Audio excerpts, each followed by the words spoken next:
I'm Vin. I'm Sori. If you would like to get your song reviewed, dear listener, there's the filthy capitalist option. As Sori says, 125 gets you straight to the head of the line. You don't have to be a part of the alliance. You don't have to be part of the group. Wait a minute. And the biggest thing is you don't have to wait. You hop, skip, and jump right in front of everybody. 125 gets you there. You do that 3 times, and you get mashed down to the $75 rate for perpetuity. Yes! Also, there is a band review option.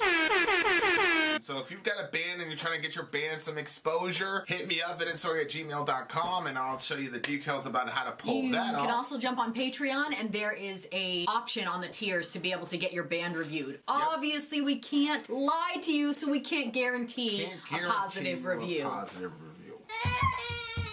Get what you get. It's just rubbish. Rubbish. Rubbish. That's British for garbage.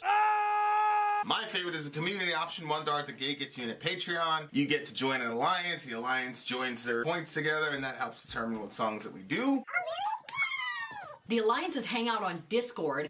Message me on Patreon to get the link. And they do all kinds of other cool things. They do Minecraft, Dungeons and Dragons. Yeah.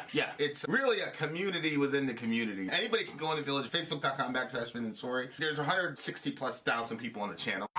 What's cool about the Discord is that it offers a real opportunity for community connection, friendship, that type of thing. And it's on Discord, so if you're not a Facebook person, it's for you. You start off at $1. Right. Plus you get exclusives. Sori and I are working on a song. So the first 15 seconds of that was on Patreon. Also, at $15 tier and above, when we actually debut the video, they're going to be there live with us. There you are, dear listener. Buy our merch. Buy our merch, indeed. A child shall lead them. To buy our merch. Yes, dear listener. Guys, it's country music night. It's country music night. Vincent is rocking this amazing country hat. And all you racists, you have to deal with it. I am from the country. Okay? So. Oh, man. Okay. Don't be racial. Yep. Don't be racial about keep your it. comments to yourself. Okay, this is DJ Nick's night. As you guys know, it is going to be a country music night. Yes, country and He said, Western. I'm very excited to bring a country music stream to the channel as no other DJ has done one before that I can recall. The artists and songs I pick range from the late 70s to the early 2000s and contain catchy choruses, well-written melodies, and a mixture of fun and deep, meaningful lyrics. All of these songs embody the true spirit of what country music is all about. Enjoy the music, conveying a lesson or message, and having a good time. All right. Let's check out. Right. Okay, song number 1 is This is going to be the most country music I've ever listened to in my entire life this night. That's true. That's true. Nick, thank you for making it possible for me to get him to listen to country music. Yeah. Again, for all you who don't know, I am appropriating Western culture. This is my cowboy hat. This is my Pay cowboy no attention hat. to the Geffen. Pay no attention to the fact that it looks like it's Saudi Arabia back there. We got to do something about that. Instead of It also looks like what the women, how they would tie their hats on. Hey. So, it... Hey! I don't know. Don't get fresh. Okay. Don't get fresh with me, woman. I apologize, sir. Yeah, that's right. That's right. Here we go. All right, Big and Rich, Save a Horse, Ride a Cowboy. What? Okay. What? Not Save gonna lie. a what? Save a horse. Oh, save a horse. Save okay, a horse. Okay. What Ride the hell? Ride a Cowboy. Okay, you guys, it is true. I've heard this song before, and it is Really? true. Within the last 30 days, I caught myself singing it. True. Then I realized, maybe this is not so great a song, and I moved on to another one. All right. Okay. Okay. Let's go. All right. This one is called Big and Rich. This one definitely was catchy. It's so Save true. a horse, ride a cowboy. Let's do it. It comes from back in the day.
Official music video.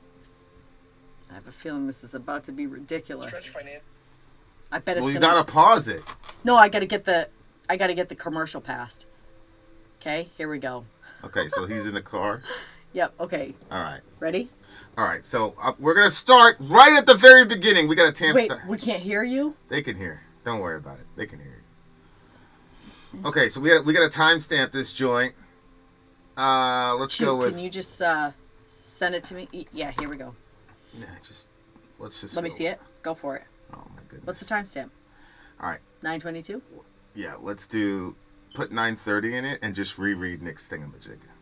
Reread it now. Yeah, just reread the intro for Big and Rich. All right. All right. Big and Rich are a country duo from Nashville, Tennessee. They first started writing songs together in 1998, but mostly for soundtracks and other artists. In 2003, they signed a deal with Warner Brothers Nashville Records. They released their debut album, Horse of a Different Color, on May 4th, 2004. It peaked at number 6 on the Billboard 200 and number 1 on the top country albums chart. Save a Horse, Ride a Cowboy was the second single released off and ahead of the album on April 19th of 2004, peaking at number 11 on the Hot Country Songs chart.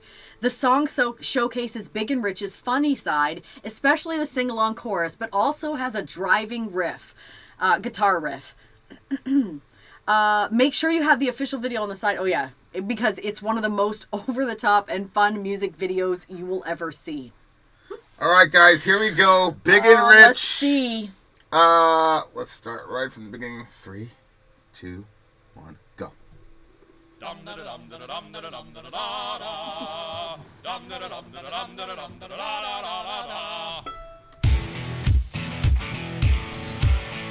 That riff is hard, though.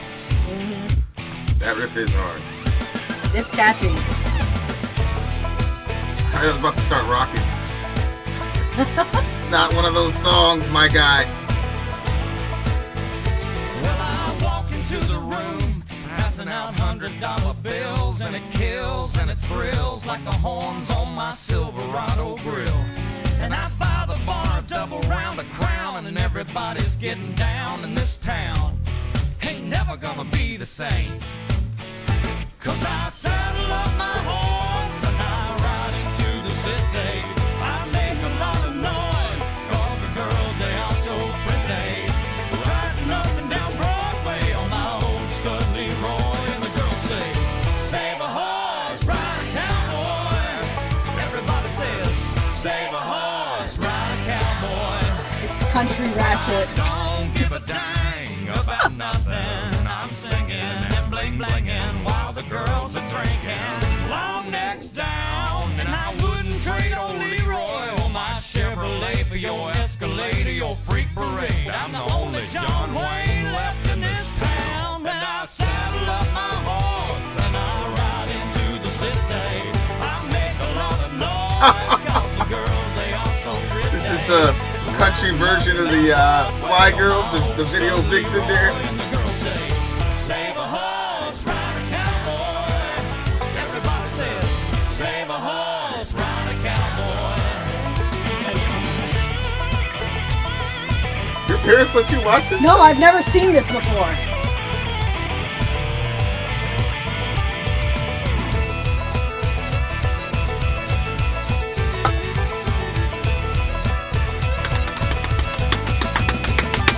I went for the double kick. That's what she said in the back of my truck bed as I was getting buzzed on suds out on some backcountry road. We were flying high, fine. Hey, that's a mannequin. It's a dog. Ourselves a big and rich time, and I was going just about as far as she'd let me go. But her evaluation of my cowboy reputation had me begging for salvation all night long. So I took her out gigging frogs, introduced her to my old bird dog, and sang her every Willie Nelson song I can think of, and we made love. Then I saddle up my horse and I ride in through the city. I make a lot of noise 'cause the girls, they are so pretty. Riding up and down Broadway on my old stud Leroy, and the girls say, save a horse, ride a cowboy. Everybody says, save a horse, ride a cowboy. What? Save a horse, ride a cowboy. Are you kidding me? Everybody says, save a horse, ride a cowboy. Ugh, I think that was, that was just so disturbing at that's the really end. scary at the end. Oh my gosh. Wow. All right, that was the band Big and Rich, encouraging you in these difficult times, dear listener, Yes. Yep. to save a horse and ride a cowboy. So that was one of your favorite country songs, huh? It was definitely a catchy one that was fun to sing, you know, loud. I've never heard Shorty sing that song ever, dear listener. Because it would be weird. I noticed myself, you know, the catchy tune, but then I was like, this is weird. This is a weird. This would be a weird song. Yeah, I guess you could call it a catchy tune. I'm sure a lot of people caught a lot of things to this as their soundtrack to life, I'm sure. Oh my gosh. The delayed reaction, Your mind is so quick. Okay, well, what do you think about the song? How do you feel about the song? I thought it was hilarious. It's a country girls ratchet song, right? Well, because the I don't know if you guys have ever seen like the official video for this thing, Oh gosh. but it's basically, if you could just imagine a rap video, especially a rap video around 1998 to around 2002, where we had the formula, you got the one dude or the crew, and they're surrounded by, you know, scantily clad women who are shaking certain areas of their body. You know what I'm Not saying? their fingertips. It's kind of gross when you actually think about it, you know, considering, like, you know how my mind works and stuff. You know, those things never get done in one take. You see what I'm saying? It just happens over and over again. They're in some southern state. You understand what I'm saying? So when I'm looking at that shit, I'm like, oh my God, that. So it was like a rap video. You know what I'm saying? They were doing all this stuff, and I obviously, okay, like this is an innuendo. Save a horse, ride a cowboy. It's an innuendo. Oh, I didn't know that. Let's just have sex type shit. I did not know that's what it meant. Oh, she didn't know, y'all. I thought it was about saving gas, and at the time, gas was pretty expensive. So. Because riding a horse will cost you in gas. I just thought that's what it was. I really didn't think much into it. You out here lying to these people. You out here lying to these people. Yeah, so I mean, I was pretty shocked. I was pretty shocked to see the cultural appropriation or whatever. But like, I don't really understand. I always perceived people who listen to country music to be people like in their 40s and who are like, you know, not really in touch with the world. Like that was my stereotype of like, because I never ran into anybody that would admit that they like country music. See what I'm saying? Gosh, okay. So I was like, okay, these must be very strange white people who listen to this stuff, and they must all be very old. You know what I'm saying? So like, I would never expect this kind of song and this kind of video to come from country music. You know what I'm saying? Because it's just like... Yeah, okay. So that's what your reaction was? Like, mainly like you were just surprised at what you were seeing and hearing? Yeah, I was aghast. I was like, wait a second, you got these 40-year-old people singing this to each other? That's disgusting. And then I'm like, oh man, these women, they're probably in their 40s, right? So like, they're doing all this... it was a bad experience. But like... Who knew? I mean, there's freaks everywhere, I guess. There's weirdos everywhere, I guess. You know what I'm saying? Do you mean? I mean, it's not like people outgrow that stuff. People outgrow what? I mean, wanting to have fun and do things. Like, people don't grow out of that. Like... Yeah, I mean, I just would not have imagined that that country people looked at it that way, because the only time you'd hear a country song on the radio and they were talking about anything between men and women, it was always a horrible breakup. That's all you ever heard. Yeah, she left, blah blah blah. She took the dog, blah blah blah. Isn't that the thing? And you're crying in your beer and all that shit. So that's the stereotype about it, but it's a lot more than that. Well, that's all I heard. Mm-hmm. You know, and that's all you see is he's at the bar and shit, like one more and all that, and then he goes and well, this is what happened and. You know, shorty left him, you know what I'm saying? Yeah. So, like, yeah, I didn't know, like, oh, man, they're just talking about horror in here. We're just talking about horror in here. Mm-hmm. Okay, well, I did not know that. I didn't know that's how people got down. It's a catchy tune, though. You have to admit, the riff is good. It's extremely catchy tune. Mm-hmm. Extremely catchy tune. I mean, hey, I would not... Who am I to judge? I've been watching rap videos my entire life. You know what I'm saying? So, go ahead. White girls want to objectify themselves. Go right at it. Go right at it. Follow your dreams, bitch. Oh my gosh. What is wrong with you? Okay. It's the hat. The hat is cutting off circulation in my head. Okay, Nick, I thank you for bringing this experience to us because I would have never got this reaction from Vincent had it not been for you. What do you mean? What reaction? What reaction?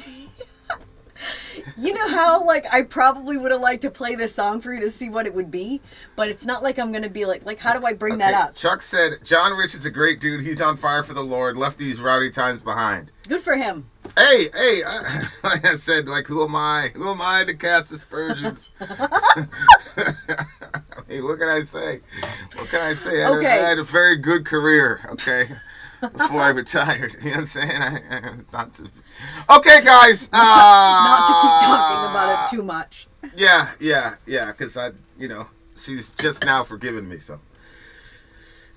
For the life I lived before I even met her, we'll do that. All right. What did you give this song? I mean, I saw your judgment when you heard me say I was humming this song the other night. So. Big and Rich. Tell the people tell them Mopping the score. Floor. Tell them the score. The score would be 9.8. 9.8, you said? Mm-hmm. All right, I'm going to give this one a solid 9. I don't like country music, but I got to give a pass to this one because these guys went out of their way to try to bring in the Negro country fans. Did you notice that there was also some black people in the music video? Black dude playing the drums and shit. I'm like, okay, we modern in this bitch. Okay, let's go. Let's see what we're talking about now. The one time you put black people in your music is because you got fly girls running around doing all that shake your ass shit. I see what y'all did. Then poor old Beyonce showed up on her horse and shit. She couldn't even get a Grammy in that bitch. Yeah, we figured it out. All right, guys, we got an entire night left of country and western music. Toby Kieth is up next. We will be right back. This brother shows you right here that black people can actually be cowboys, and this is my cowboy gallon hat.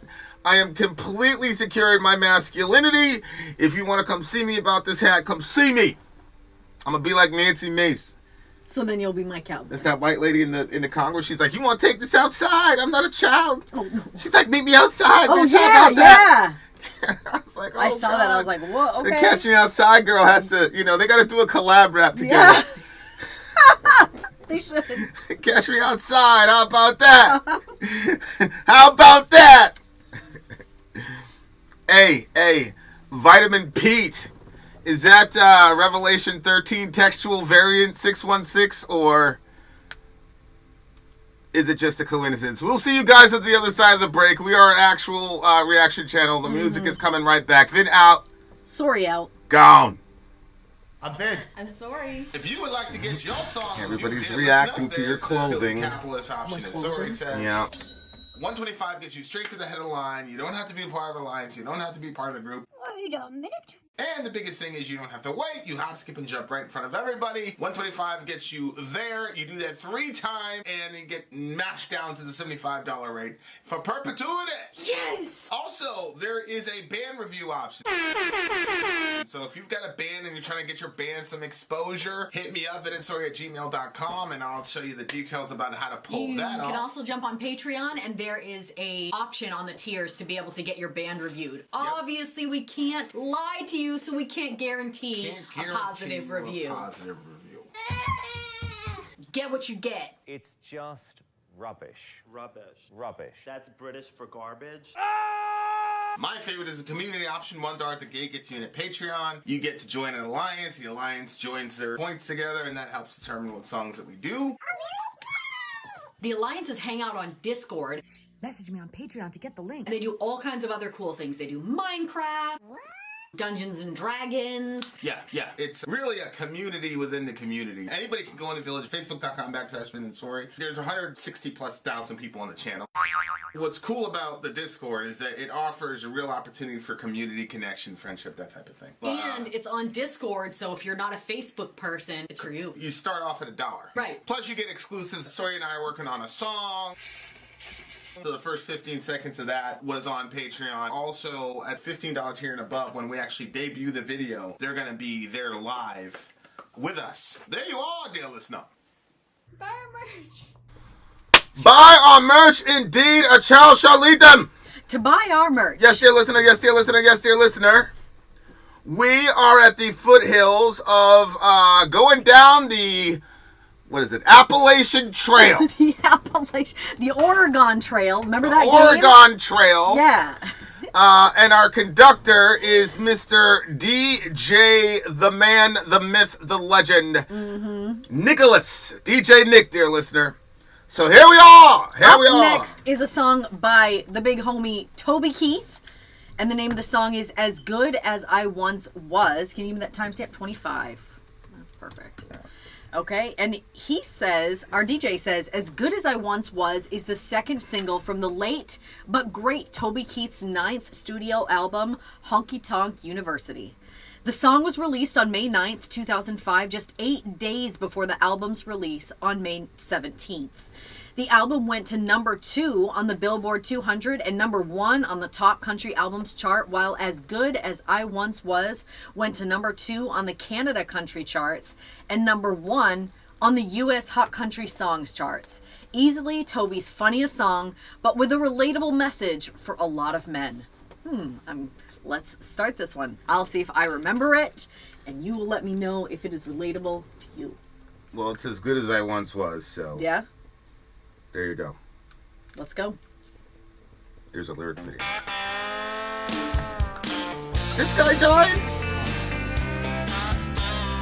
Hey, you look Actually, young I as didn't hell, know that. bro. You look young as She said, I hell. seen you in here before.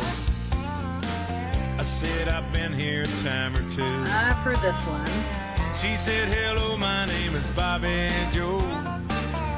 Meet my twin sister, Betty Lou. And we're both feeling kind of wild tonight. You're the only cowboy in this place. And if you're up for a rodeo, I'll put a big Texas smile on your face. I said, girls, I ain't as good as I once Oh, yes, was. I remember this one. I got a few years on me now, but there was a time back in my prime when I could really lay it down. And if you need some love tonight, then I might have just enough. I ain't as good as I once was, but I'm as good once as I ever was.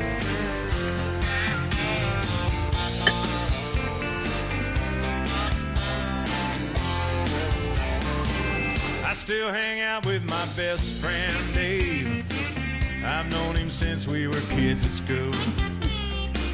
Last night he had a few shots, got in a tight spot, hustling a game of pool with a couple of redneck boys, one great big bad biker man. I heard David yell across the room, hey buddy, how about a helping hand? I said, Dave, Oh, shit. Now he's gonna leave I ain't him. as good as I once was. My, how the years have flown. But there was a time back in my prime when I could really hold my own.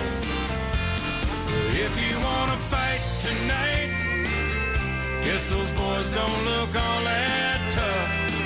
I ain't as good as I once was, but I'm as good once as I ever was. That's smart.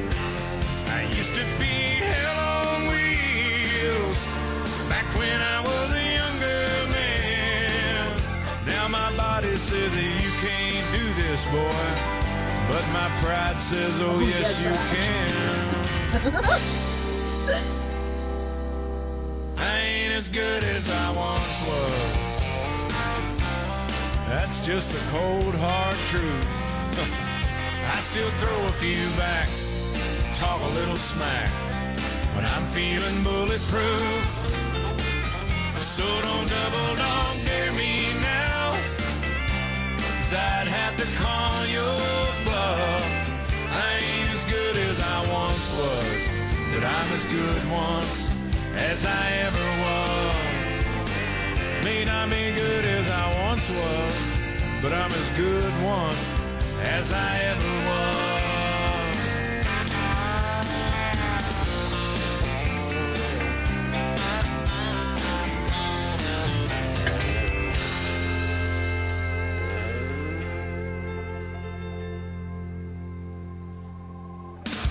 All right, that was brother Toby Kieth. Rest in peace to the homie.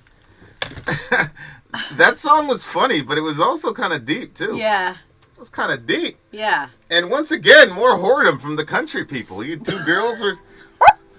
I'm like, okay, we're gonna open right up in Yep, a here it what is goes. it, menage a trois, whatever Yep. they say. Like, Here we okay, go. all right, this is what we own. Okay, okay. Well, I mean, fellas, there's an entire market that you've been overlooking.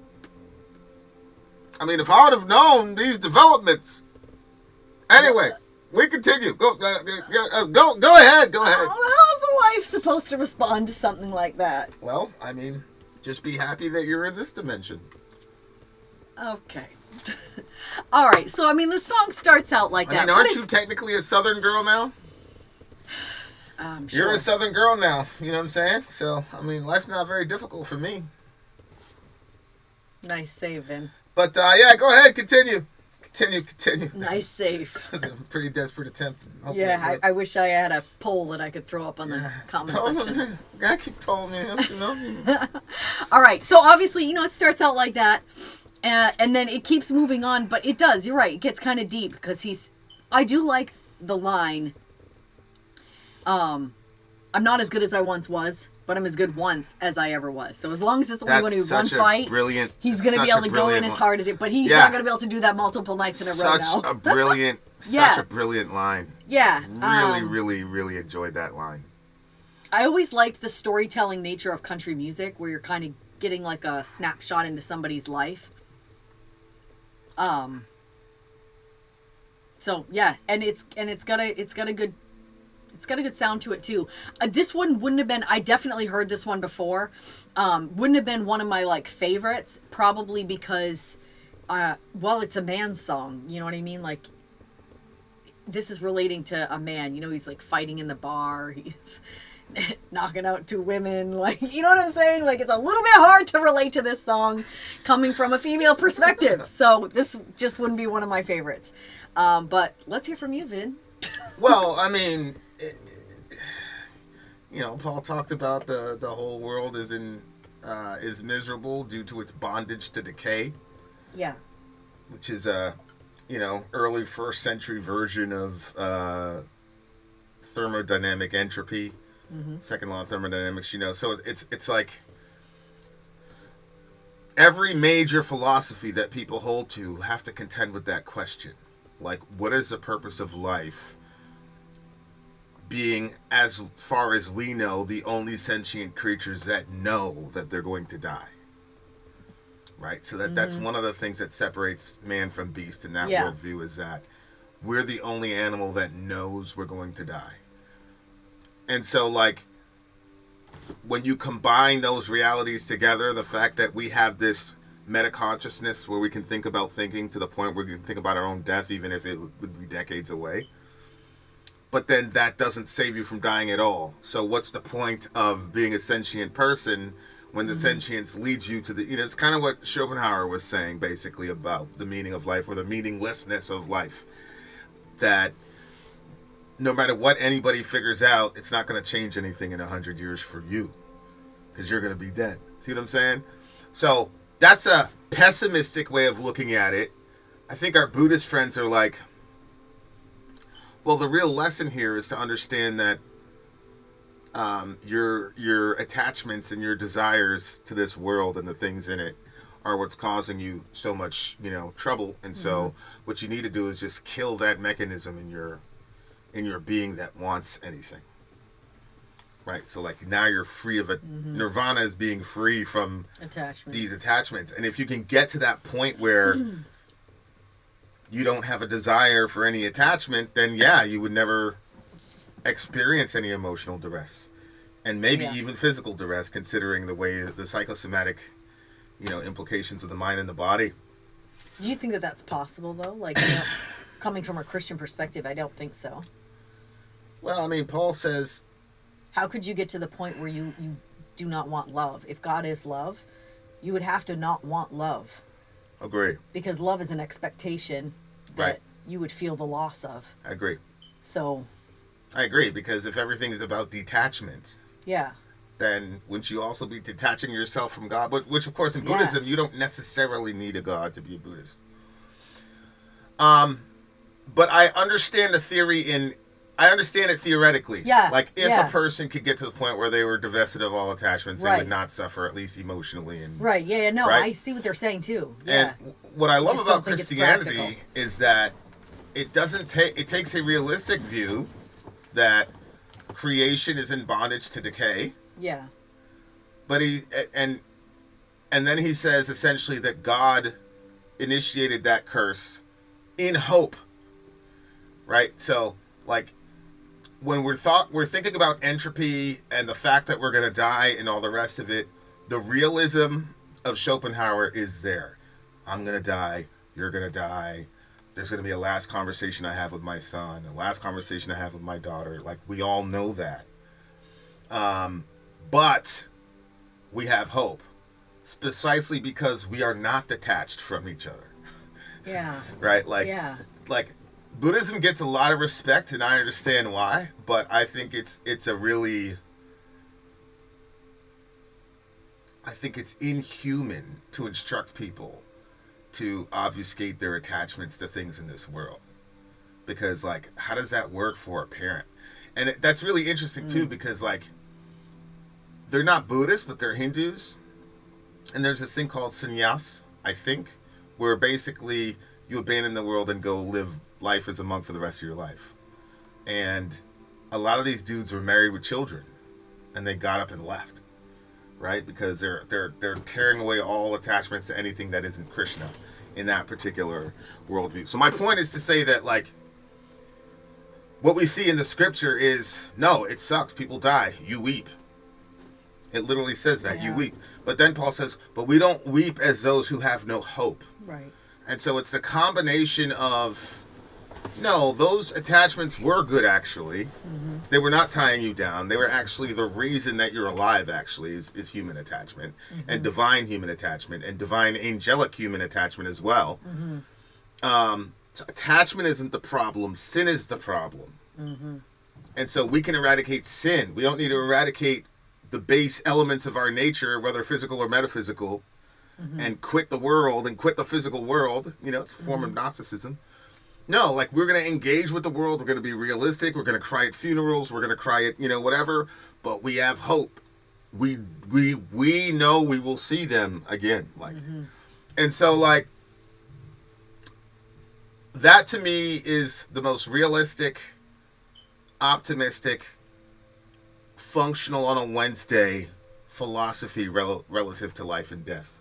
Yes. You know, whereas our culture, especially young people now, because everybody's like a mini celebrity, people are terrified of coming face to face with the fact that these videos are going to be around longer than your life. Mm-hmm. And, you know, we just had that situation happen last week where I've been following this girl. I've been promoting her like crazy, and and now she's gone. So it was a really crazy thing, because I'm like, I was talking to you. I was like, I was probably watching one of her videos as she was dying. Like, we had that conversation last night. Yeah, I know. And it was a really crazy reality to deal with her. You know what I'm saying? Because it was like, damn. And, like, now her videos are there, and like, she gets put in an algo, and people are watching it, and they don't know that she's gone. Like, it's crazy. Like, it's a real, you know, like, dealing with your mortality.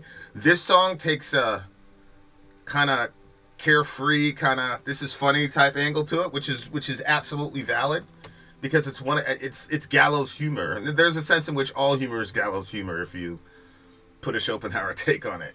But, like, yeah, man, like, it's dealing with your own mortality ultimately, and the fact that you are winding down, and it's especially ironic considering this was a guy that was singing it, and he died recently apparently. So it's like, yo, man, it's crazy. Yeah. It's a really crazy thing. Like, sometimes, like, what I'll do if I start feeling like, sometimes I'll feel like a little bit hopeless or whatever. Then when I think like that, I think about how it says that at the end we're all going to be sitting around that table. It's like going to be a big feast, and we're all going to be around the table.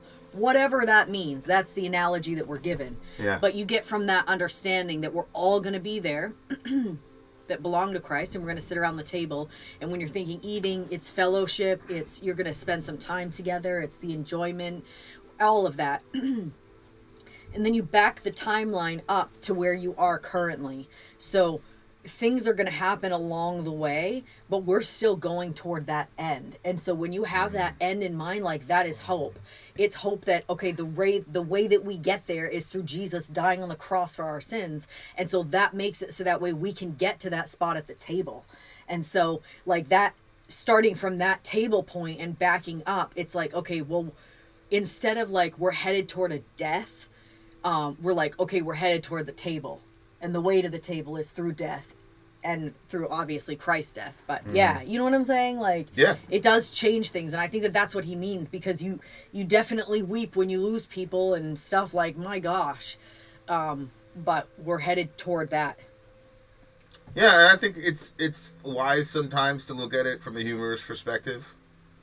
You know, everybody's ultimate way of life is ultimately determined by what they believe will happen when they die. So it's an inescapable reality that everybody has to account for in their philosophy. So it's interesting. It's a lighthearted song, but it's a very deep concept. And again, like, I understand that was an old picture of him, but like, I was just looking at his picture, I'm like, he's vibrant, he's full of life, he's got a great smile, like engaging eyes, and it's like, of course, you know, it's a promo shot for some album he did or whatever, but it's just crazy to me that somebody who looked like that, and he looked like he was like, not like a bodybuilder, but he looked like he could take care of his own business, you know what I'm saying? Like he said, yeah. And like, damn, now he's gone while he's singing this song making fun of the aging process. It's like, it's completed now for this dude. Yeah. Like, and that's just, that's crazy to me. Like, that's not, like, I don't feel like, you know, it's just a crazy concept that, especially now because of media, there is so much that's now going to be left behind of people. Yeah. And so, you know, that's a pretty crazy idea.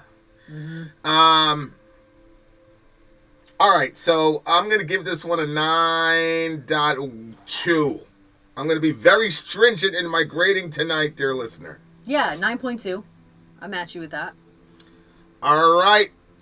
We have Maybe just even a 9 begun. for me, but- Shout out to the big homie Dwayne. All right, Dwight Shout out to the big Yoakam homie is next. Hunter. Interesting. Is it Dwight Yoakam is the guy's name? Yoakam? I don't think I've heard of this guy. Dwight Yoakam is next. But anyway, we'll be back. Commercial break. We shall return. Turn.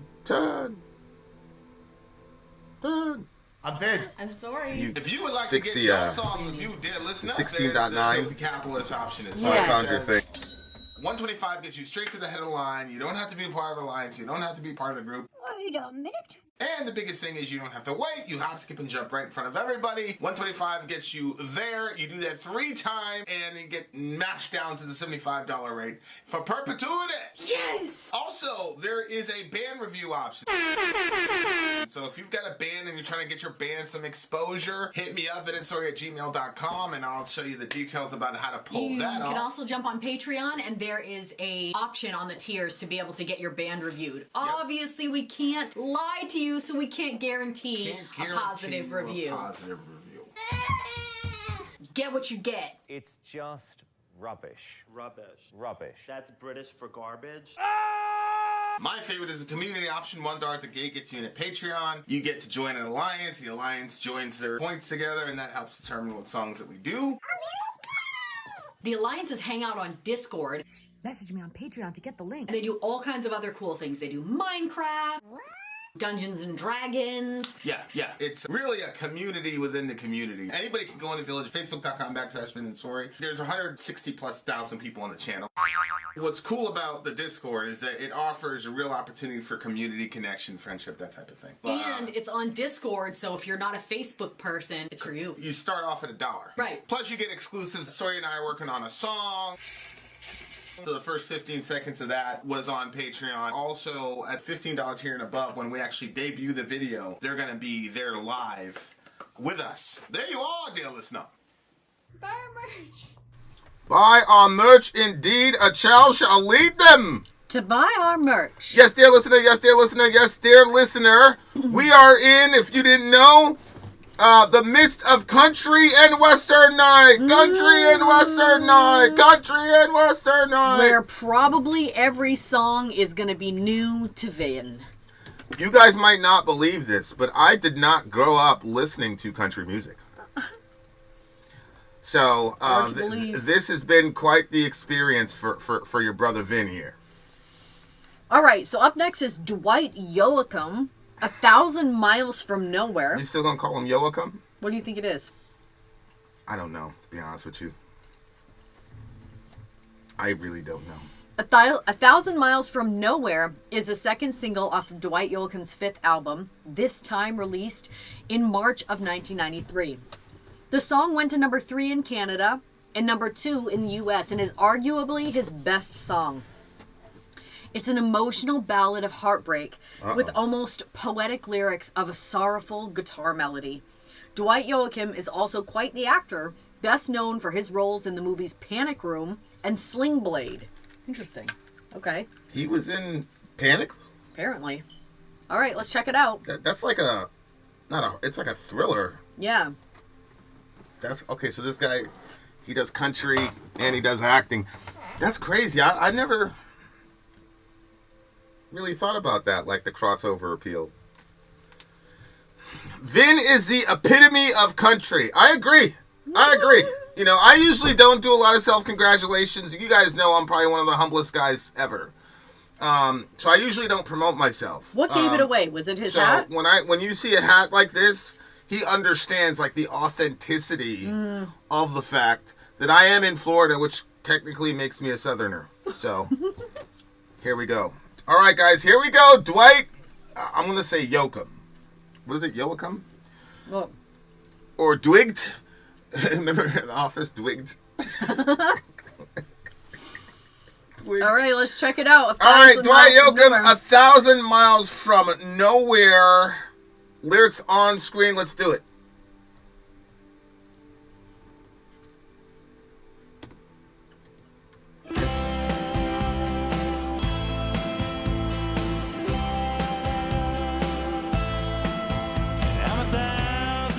Oh, I remember it.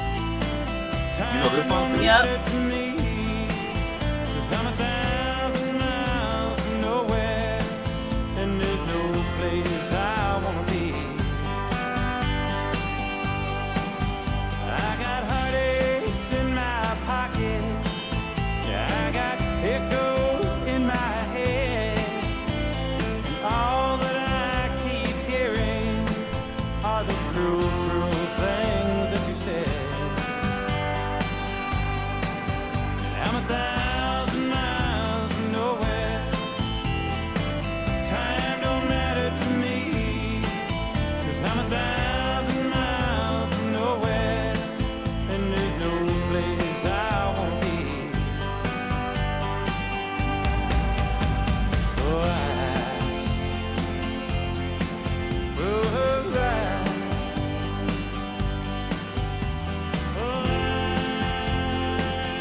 guitarist is going off right now.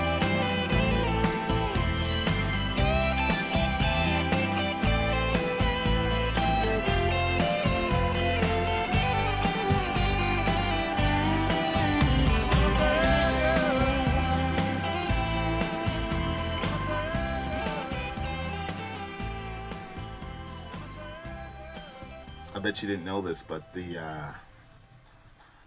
legendary Beatles also invented the genre of country music. I had no idea. Can you imagine? Shocking. Here I was thinking that country music was an American invention, only to find out later on that it was actually a British. That's just... More British oppression. Interesting, to say the least. Okay, guys. All right, 1,000 Miles from Nowhere, This one was a little bit heavy now. Yeah? This one was a little bit heavy. Go ahead. I mean, that's one of the reasons I always liked country, is it kind of gives you a spot for your sad or your, you know what I mean? Like when you listen to it, but it's never like completely depressing usually. Really? Yeah.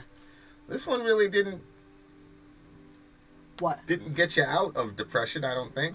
Well, I mean, you're saying there's always some positive element in there somewhere? Sort of. Maybe because it's the sound of the acoustics or the way they play the guitar. So for me, when I hear it, there is some positivity to the sad because it's country. That's my experience of it. I'm not saying that that's what, like... I just thought I thought the experiencing. stereotype for country was that, you know, you're always crying in your beer and the wife always leaves you and takes the house and the dog. That's definitely the stereotype, yeah. That's what you taught me!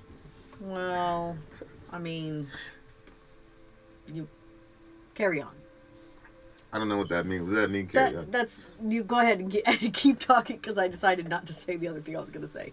It would have been funny, but let's be careful. Okay. I'll tell you later. All right. Okay, so what were you thinking as the song was going on? Yeah, I just remember hearing this song again. This wouldn't have been one that I would have been like, oh yes, here comes that song on the radio. Which that's why I don't know a lot of the names of the songs, is because most times I listen to any of the country stuff, it was in my car, so there's no evidence of CDs or anything because you're just listening to the radio. So because you were not allowed to listen to we weren't allowed secular to listen country to music. Right. Specifically, country music was named. So specifically? Yeah, but that was because that was like the big thing. Everybody around was listening to country. So I think that's probably why. If everybody was listening to rap, they probably would have said, don't listen to rap. See what I'm saying? Okay. So anyway, you know, you're listening to the different songs and just like driving around, when you're hearing these songs, they're kind of like sad, but at the same time, like I said, because there has that other sound to it, it's not all sad. But he says, I'm 1,000 miles from nowhere. Time doesn't matter to me because I'm 1,000 miles from nowhere and there's no place I want to be. Like, listening to this when the sun is just setting on a Maine sky and you're hearing this in the car and just thinking, yeah, you have no place to be right now. You're just driving around, like, yeah, thinking. It's just like a cool sound, you know what I mean? So, he says, I got heartaches in my pocket. I got echoes in my head. And all that, I keep hearing of the cruel, cruel things you said. That's the, it's really unhealthy to take like something cruel that somebody said and just keep replaying it over and over and over and over in your head. It's like, I think it's really mentally destructive. That's why one of the reasons, obviously prayer is a lot of things, but that's one of the reasons why prayer I think is a really cool way to, because when you're bringing something to God and you're like, hey, this is what was said to me, this hurt me or whatever, it has a different, it does something different inside of you than just like replaying it in like the... That's one of those things that you have to go through and learn, because unfortunately there's no guidebook about how to navigate that. Yeah. You know what I'm saying? In a healthy way. I think, like,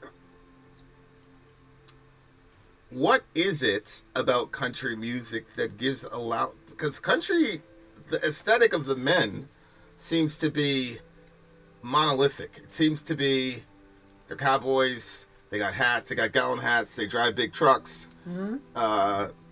They literally work on a range, you know, like in, you know, Yellowstone or whatever. Doing something physical, yeah. It's very hyper masculine, sort of like I mean, a cowboy is like the prototypical American, right? Wild, open range, a lot of masculinity, a lot of energy, a lot of just brute force muscle.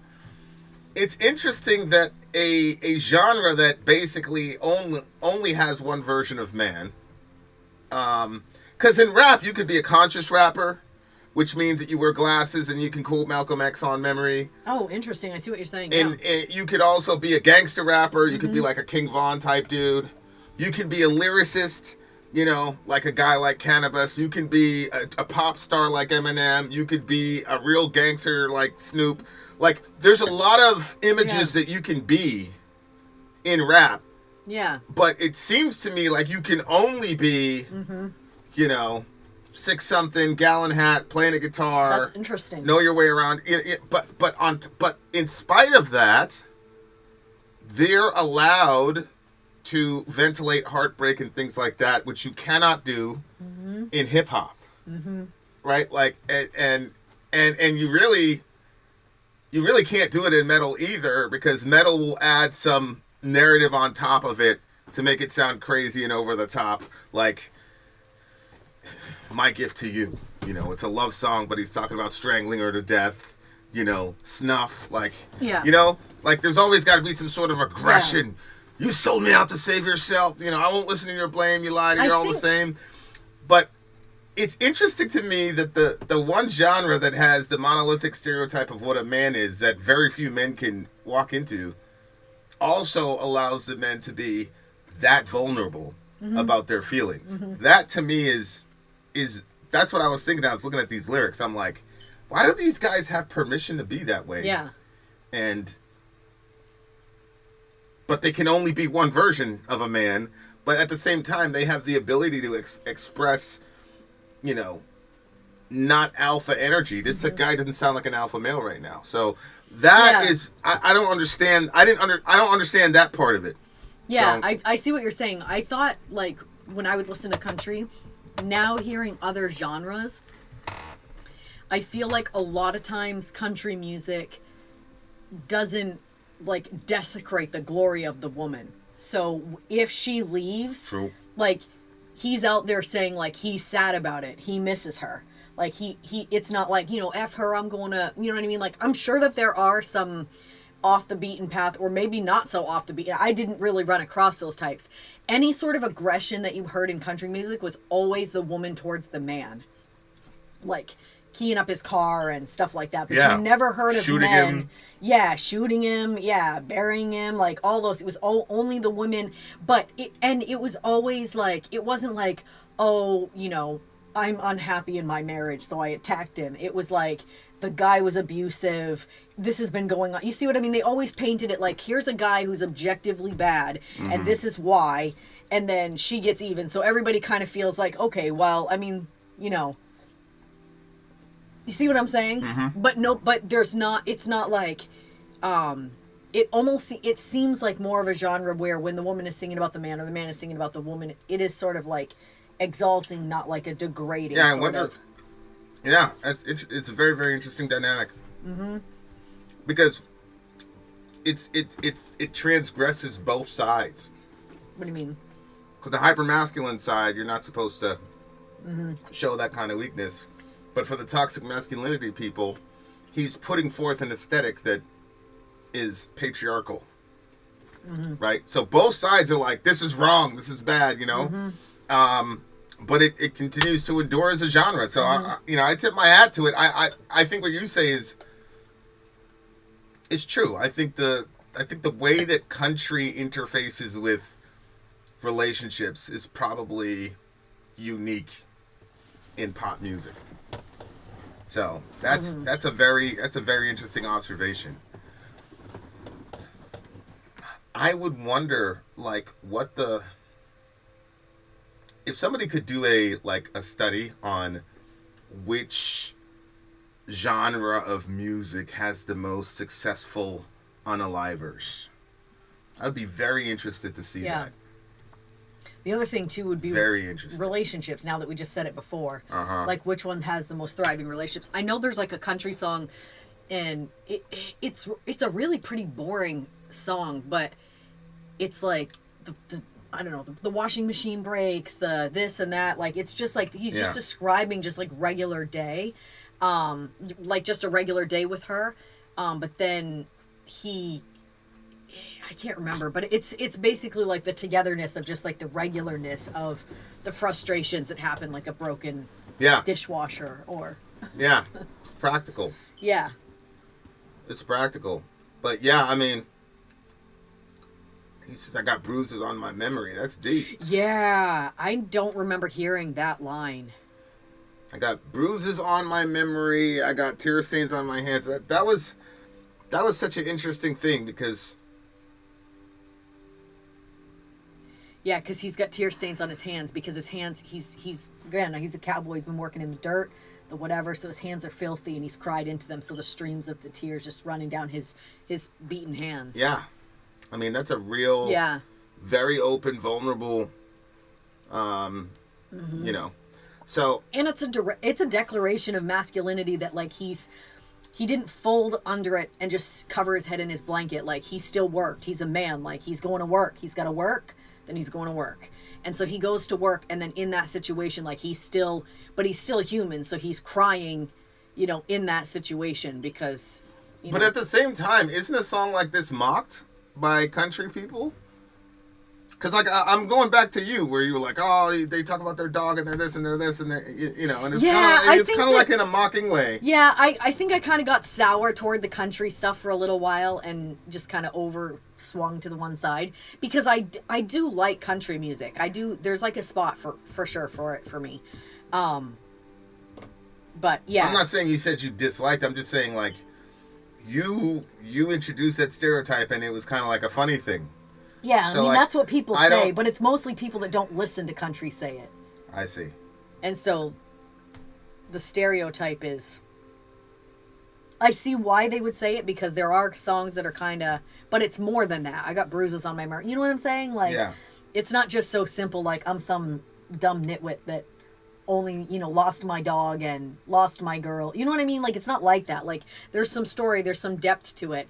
And then musically, soulishly in the music, I don't know if it hits everybody like that. Probably not, because some people think country is super annoying.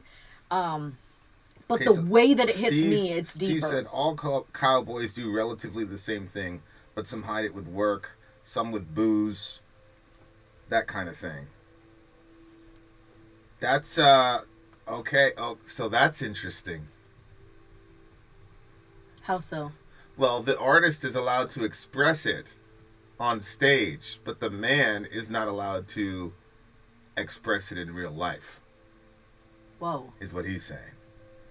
Really? He's saying, yeah, he goes, all cowboys do relatively the same thing, but some hide it with work, some with booze, that kind of thing. Yeah, they all do the same thing, but some of them are able to hide it. Right. So most of them don't. What do you mean? Most of them don't hide it? Well, yeah, he's saying, like, I think what he's saying is, yeah, of course cowboys get their hearts broken just like everybody else. It's just that we're going to work, we're going to, you know, because you could throw yourself, farming is one of those jobs that there's always going to be something you have to do. So you could just completely throw yourself into work. I mean, I was doing that, you know, before we got together, like, you know, I was taking every single, you know, assignment I could. So, yeah, but go ahead. What were you saying? No, that hey, was Sean and this bitch. What's up, Sean? Yeah, so. Yeah, the singers aren't cowboys; they're musicians. I agree. I agree with that. They're musicians, but they represent the cowboys, I guess, right?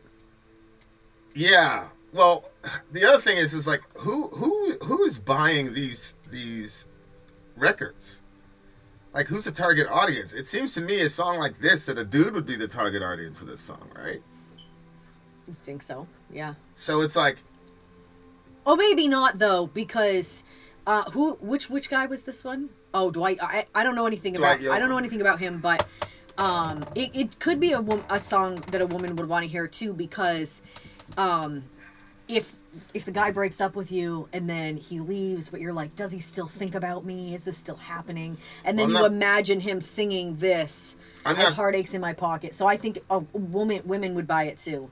Yeah, but what I'm saying is, what's the target? I don't know. I don't know Seems anything to about me this that guy. a man initially would be the target. We don't need to know him. We just need to know the record label, right? So I you want me to look it up? No, my point is, I understand that these are musicians and not necessarily cowboys, but at the same time, this template has been going on for decades, apparently, in country music, where the dude is complaining about his life or complaining about heartbreak. And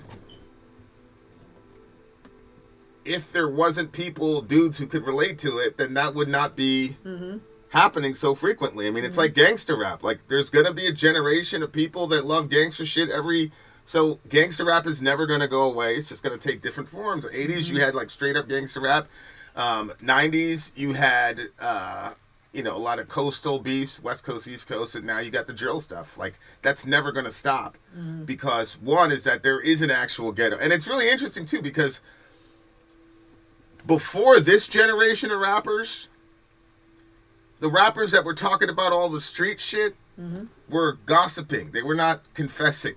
They were talking about what other people were doing.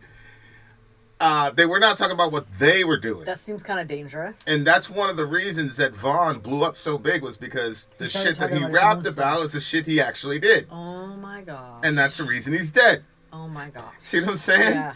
So it's like, I see the parallels with the country thing, where this guy might be a multimillionaire and never had a breakup in his life. Yeah. And he could just be saying this because he knows it's going to make him a lot of money. But again, my point in saying that is to say, well, then there has to be a contingency of men, especially when they're talking about she took my house and my dog. I mean, that is divorced man, bad end of the spectrum. I can't see my kids. I doubt very highly that the target audience for that are women. So so then that's an issue in their culture. And to Steve's point, they hide it with work and all the rest of it. So, I mean, I could see somebody going back and saying, look at the expectation of these people. Like, look at the expectation that the dude is supposed to have. He's going through this horrible heartbreak. And so what he does is he spends 14 hours on the farm instead of 10 or 12 or whatever. Or whatever it is. But yeah, I'm very, very fascinated by that contradiction. There's one way to be a man. And really, the country aesthetic has not really changed. Nope. Like, if you look at, like, when we do Revo streams, like, and you're seeing videos from, like, the 40s and the 50s and the 60s with pop, there's obviously an evolution. Yeah. Rock, there's obviously an evolution. Rap, there's an evolution. I could tell when I'm looking at 80s rap dude. I could tell when I'm looking at 90s rap dude. I could tell when I'm looking at a drill dude. But country music. The drill dudes, they're skinny with the dreads, like all the, like... But country, to me, the aesthetic has stayed the same. Yeah, you're just looking at literally the quality of the picture, and that's how you know the age. Yeah. Not the aesthetic. Yeah, and so, like, there's only one way to really be a man there. But then you're allowed to cry into your beer on stage. But you can't do it in real life. You got to work that off in real life. So then if I'm listening to that song, or I go to a concert, and I'm surrounded by dudes who know what the fuck is going on, and they're singing their hearts out, and I am, then that makes sense to me. That makes sense to me. You know what I'm saying? Like, it could be a really therapeutic moment for dudes who are, because there's only one way to be a dude there. And the other, it's very, very interesting. Yeah, very fascinating stuff. All right. All right, I'm giving this one a solid 9. This is my favorite song so far. It's a 9.4. 9.4 for Vinny. Yeah, that was the best one. It was pretty deep, man. All right, you guys, we'll be right back. Don't go anywhere. Let me read this last thing from Steve. Well, yeah, but you could be a cowboy, hard as nails out on the range, but the campfire later, you get the guitar out and sing a song like this. See?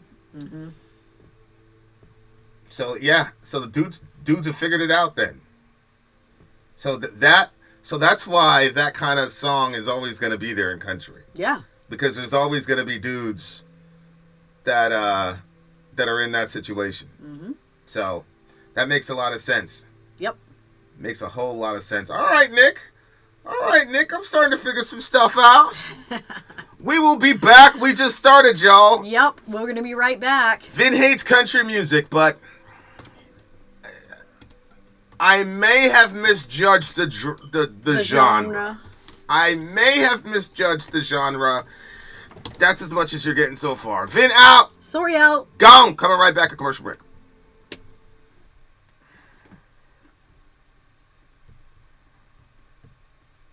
I'm Vin. I'm sorry. If you would like to get your song reviewed, dear listener, there's the filthy capitalist option. As Sori says, Get off this hat. 125 gets you straight to the head of the line. You don't have to be a part of the lines. You don't have to be part of the group. Wait a minute. And the biggest thing is you don't have to wait. You hop, skip, and jump right in front of everybody. 125 gets you there. You do that 3 times, and then get mashed down to the $75 rate for perpetuity. Yes! Also, there is a band review option. So if you've got a band and you're trying to get your band some exposure, hit me up at insori@gmail.com, and I'll show you the details about how to pull You that off. can also jump on Patreon, and there is a option on the tiers to be able to get your band reviewed. Obviously, we can't lie to you, so we can't guarantee a positive review. Get what you get. It's just rubbish. Rubbish. Rubbish. That's British for garbage. My favorite is a community option. $1 at the gate gets you in at Patreon. You get to join an alliance. The alliance joins their points together, and that helps determine what songs that we do. The alliances hang out on Discord, Message me on Patreon to get the link. and they do all kinds of other cool things. They do Minecraft, Dungeons and Dragons. Yeah. It's really a community within the community. Anybody can go in the village, facebook.com/Vin and Sori. There's 160,000+ people on the channel. What's cool about the Discord is that it offers a real opportunity for community connection, friendship, that type of thing. And it's on Discord, so if you're not a Facebook person, it's for you. You start off at $1. Right. Plus you get exclusives. Sori and I are working on a song.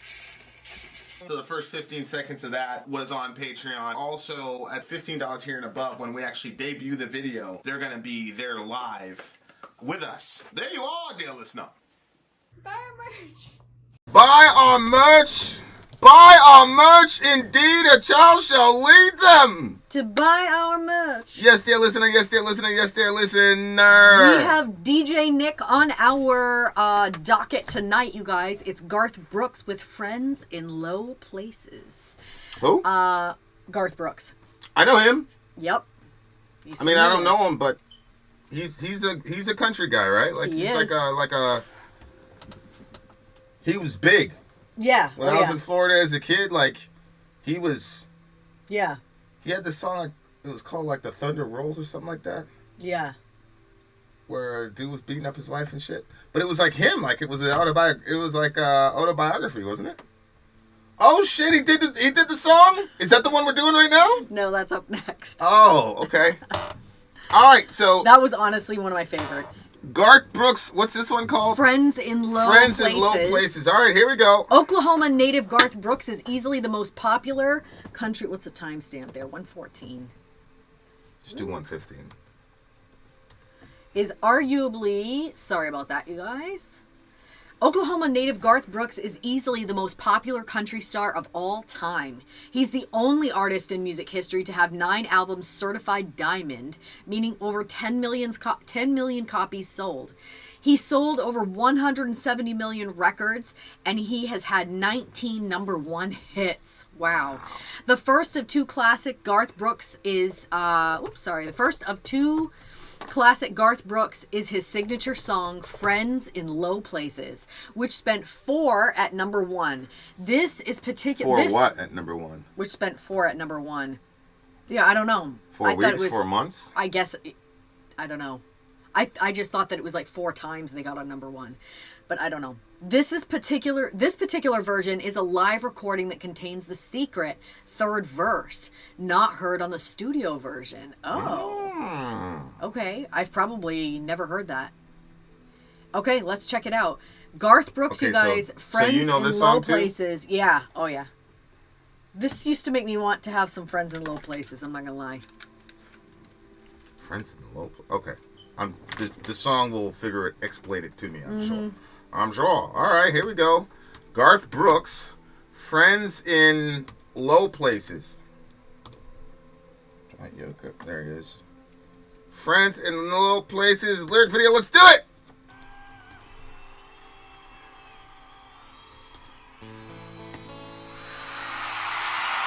I think they know.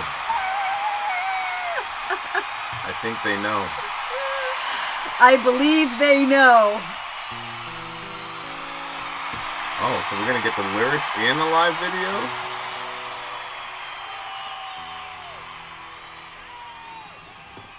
Blaming all of my roots, I showed showed up up in in boots and ruined her blind time fair.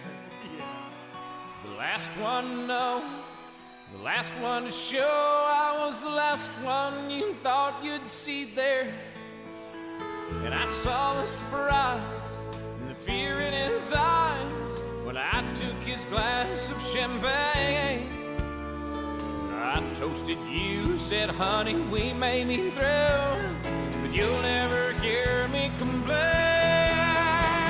'Cause I got friends in low places where the whiskey drowns and the beer chases my blues away. And I'll be okay. I'm not big on social graces. Think I'll slip on down to the oasis. So I've got friends with love, like you say.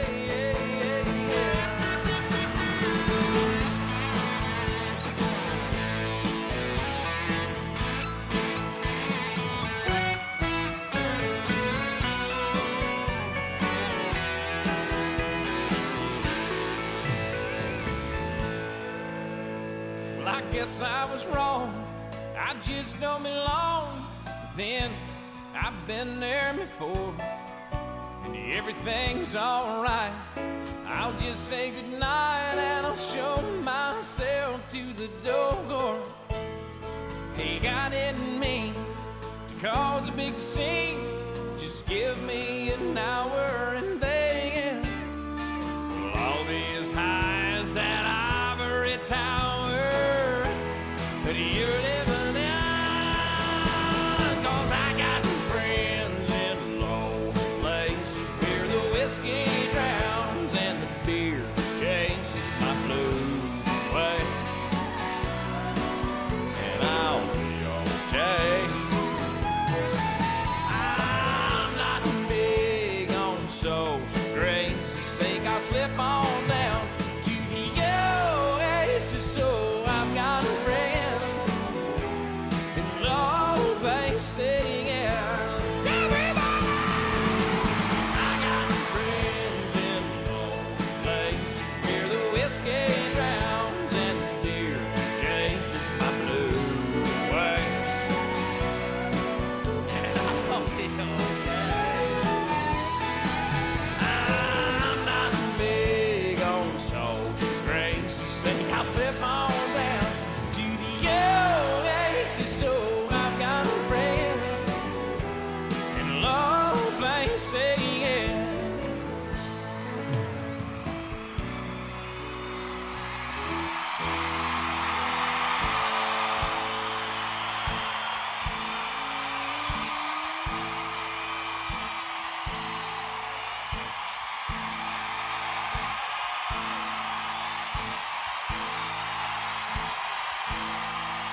Why?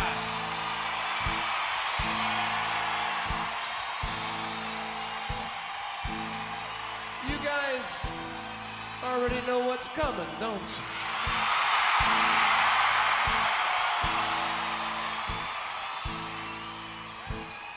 And you know what? You're right.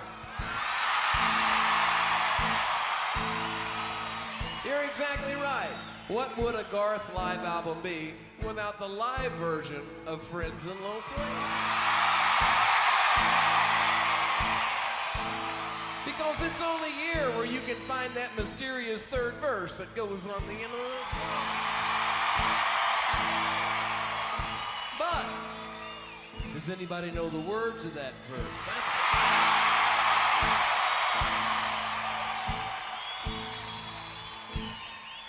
Well, in that case, I think the Friends in Low Places should sing that third verse.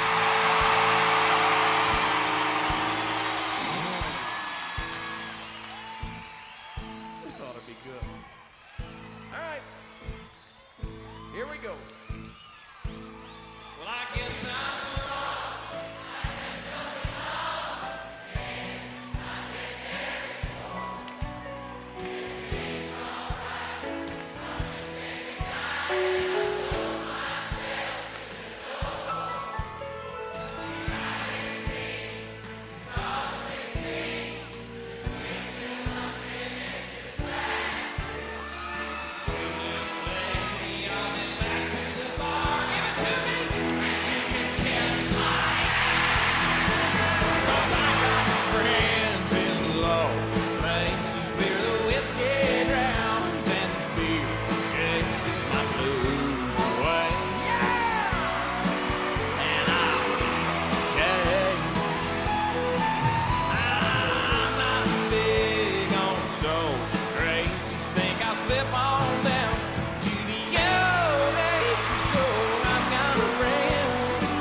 but I've got friends in low places.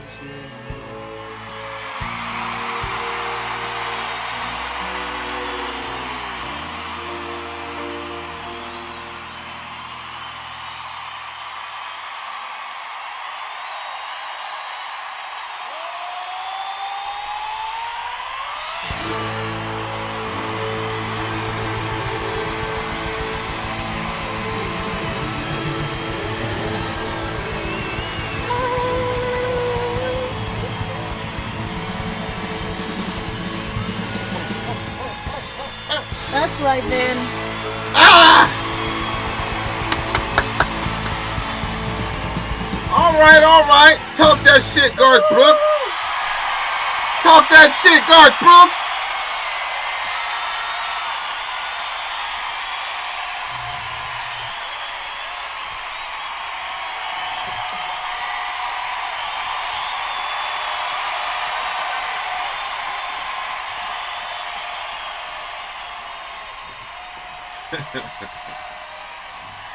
That third verse was crazy, bruh.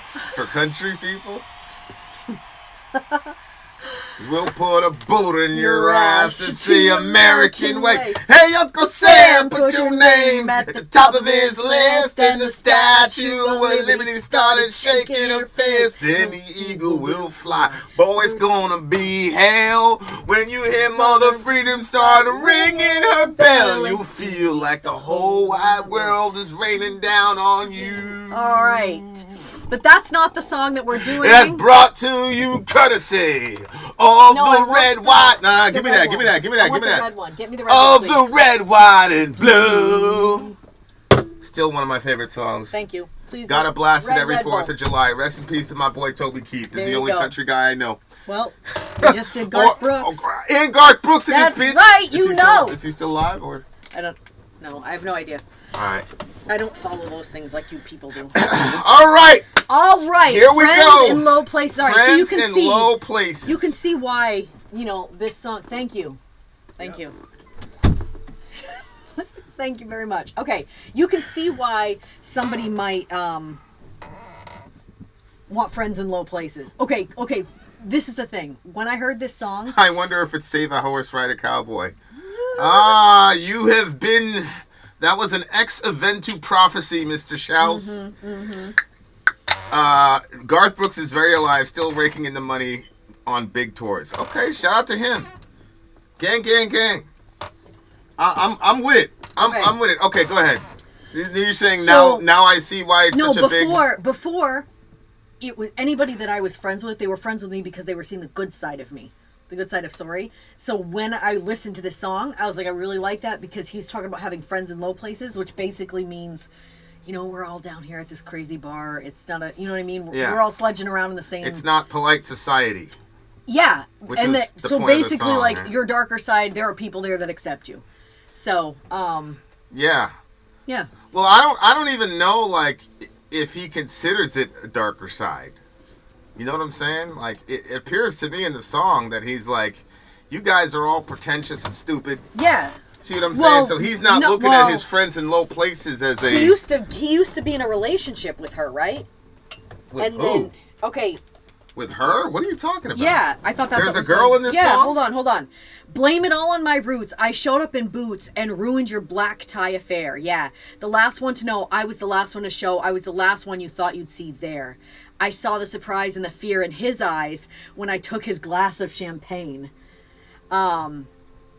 And I toasted you, said, honey, we may be through, but you'll never hear me complain because I got friends in low places. Okay. So he walks into her wedding, this black tie affair, walks over to the dude she's marrying, and he looks him straight in the eye, takes his champagne, toasts to her, and say, look, we might be through, but then he goes in his You ain't going to hear me complain. Yeah, because I got friends in low places. Yeah, because he's on some gang shit. Yeah, he showed up in boots. His cowboy boots. See, it's that same look. Yeah. Your little black tie affair. Yeah.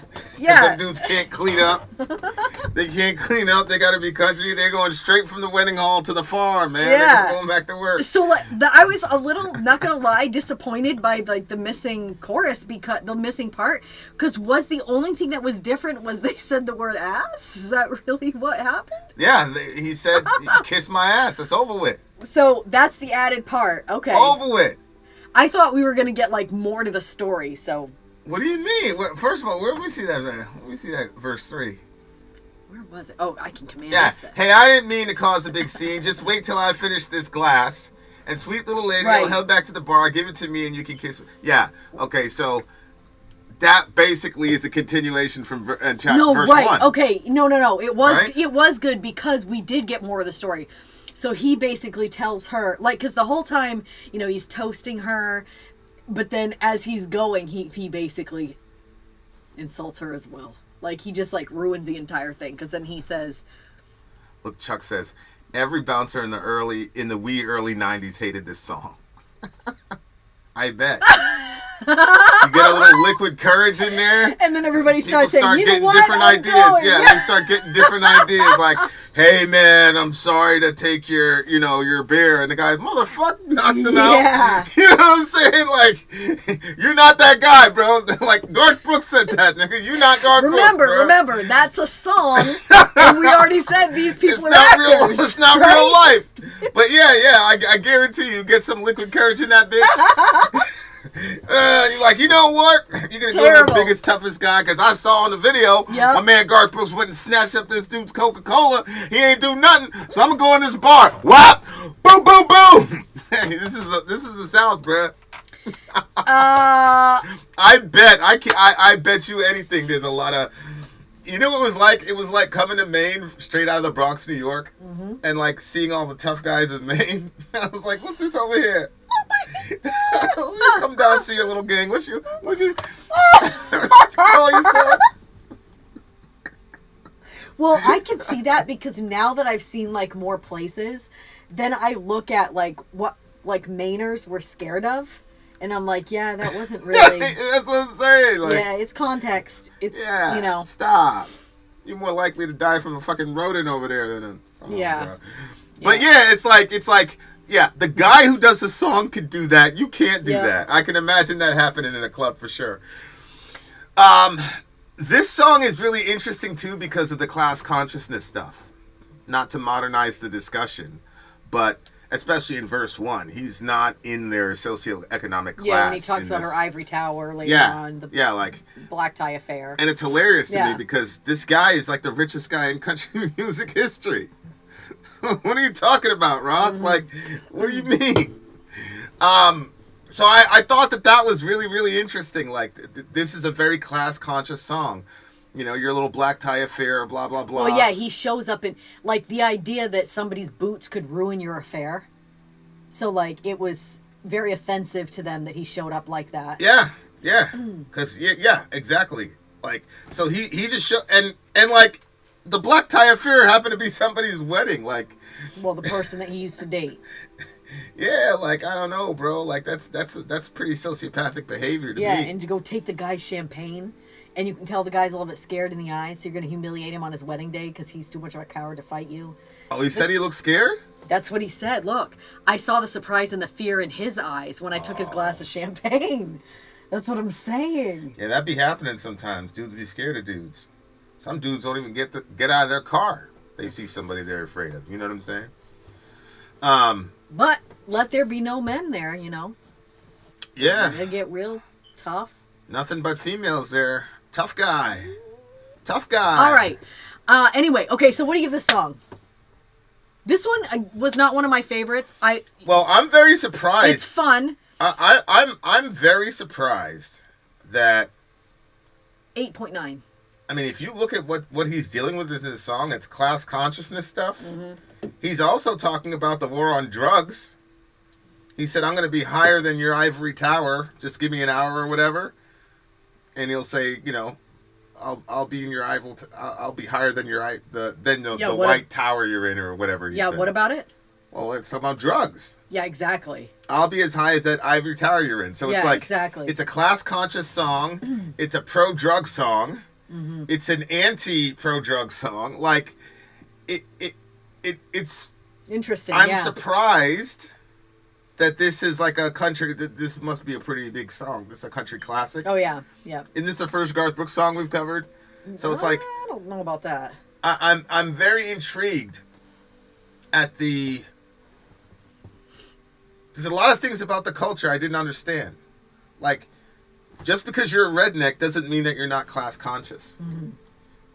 And a lot of times, like, if you're in leftist circles or whatever, they make it sound like people like this are not understanding of class consciousness or the war on drugs or whatever. But it seems to me that he is. Mm-hmm. It also seems to me that he's taken a side, but he did it in a kind of tongue-in-cheek way that doesn't say, I'm better than you. Mm-hmm. The song doesn't say, I'm better than you. The song just says, you're not better than me. Mm-hmm. And those are not the same thing. Those are not the same thing. So, the song and its popularity makes me think, okay, I've misjudged, not the genre per se, but the how wide the aperture is for the people that listen to country music. It's not, if you really, really look at the details of what he's saying, I'll put it this way. You could get a pop group that would do a video that would take the theme and the concepts of this song, mm-hmm. and it would be mega preachy, and it would be mega evident that all the rich people and all the were bad, mm-hmm. and, you know, and so everybody, that's cultural Marxism, blah, blah, blah, blah, blah. But he highlighted these topics in such a... Because the song is so fun, and it's like the Oasis, and that's going to stay in my head for the whole time. But, yeah, that's what I learned. Like, you don't always have to be that explicit about class consciousness to make the argument. And you don't have to be that explicit about, you know, what bullshit the war on drug was. You can, there are different ways of dissenting from the zeitgeist. Mm-hmm. And I think that's so fascinating. Okay. Good. All right. This one's getting, I gave the other song a .4. But I enjoyed the other song more, but I'm more impressed with this song. It's going to be interesting. How are you going to rate it? All right, 0.4 for Mr. Garth Brooks. 0.4 for Mr. Garth Brooks. Alrighty, you guys. Up next is another... Jacob says, as a 9-year-old, I was convinced that I was going to marry Shania Twain when I grew up. Wait a minute, wasn't that everybody was crazy about Shania Twain? You were with that dude that one time and he said something about Shania Twain or some shit? Is that the one that does Breathe? Who does that one? That's Shania Twain. That's Shania Twain shit. No, Breathe is... Faith Hill? Faith Hill. That's a dude? That's a... Yeah. Shout out to Faith Hill. If it wasn't for you... This is the video right there. If it wasn't for you, Miss Faith Hill... He told me to hold on. Hold on. He was on the phone. She was on the phone with some dude, and he was you like, guys were talking. Hold on a second. Faith Hill is on, and I could hear her going through her song, and then I saw what the music video was. I was like, "It's some blonde lady rolling around in her sheets." And this is what you silenced me for. Dumb as hell, boy. That's when I said it is over. So I waited until the day I was able to date, which was when I turned 16. Listen, I would never cut you off for Faith Hill. I'm pretty sure you know that. What? Oh, I 100% know that. Please. Shout out to Faith Hill, though. You've silenced many things for me. Good singers. All right. So what did you give it? I gave it... What did I give it? An 8.9, I think. Mm-hmm. 8.9. I'm going to give this a 9.4. 9.4. Okay. Okay, well, we've got no commercial Garth break. Brooks. We're going to go right into the Thunder Roll because it's another Garth Brooks song. Yeah, Are there any more Garth Brooks songs? I don't think so. Garth Brooks, The Thunder Rolls. Can I get that timestamp, honey? Do 138. I'm sorry. 1 hour 38 minutes. Yeah. Okay. Garth Brooks, The Thunder Rolls. DJ Nick says another Garth Brooks song that crowds love to sing. So true. The Thunder Rolls also charted at number 1 and from the same album as Friends in Low Places. This is also a live version and also contains a secret last verse. Are you serious? That gives the song a deeper and darker tone. Okay, I'm very excited about that. Okay, I loved this song. Definitely loved this one. I always like a good women... Well, I'll say it after. Let's experience the song. I don't want to put any spoilers out there. This was the song I talked about, right? Didn't he have some... You'll see. You'll see. But now, and there's a secret verse. Long version. Nick, how did you know about these secret verses? Did your mother? Your mother showed you? It's Nick. Him, Revo, Mikey. He said all of these are from his mom's playlist. Yeah, they know everything. That's like Mikey. Like, he knows everything about Warning. And then Revo, like, knows all the history. This is a channel, no disrespect to anybody in their channels, okay? But this is a channel for music history, music education. By your 15th hour on Vin and Sori, you will have enough metal and music knowledge to give you probably a bachelor's degree, okay? We are out here handing out bachelor's degrees. All you have to do is like, share, comment, and subscribe. Now, here we go. All right, let's go. Let's hear it. Let's hear the secret verse. Secret verse, The Thunder Rolls, version. Does this one have Garth a music Brooks. video, Nick? Yes, it does. Okay, hold on.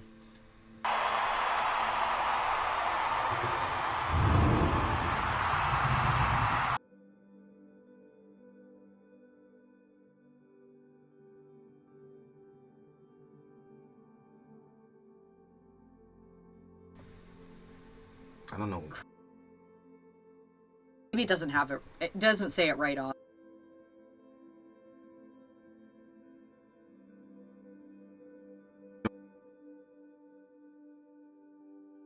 Videos.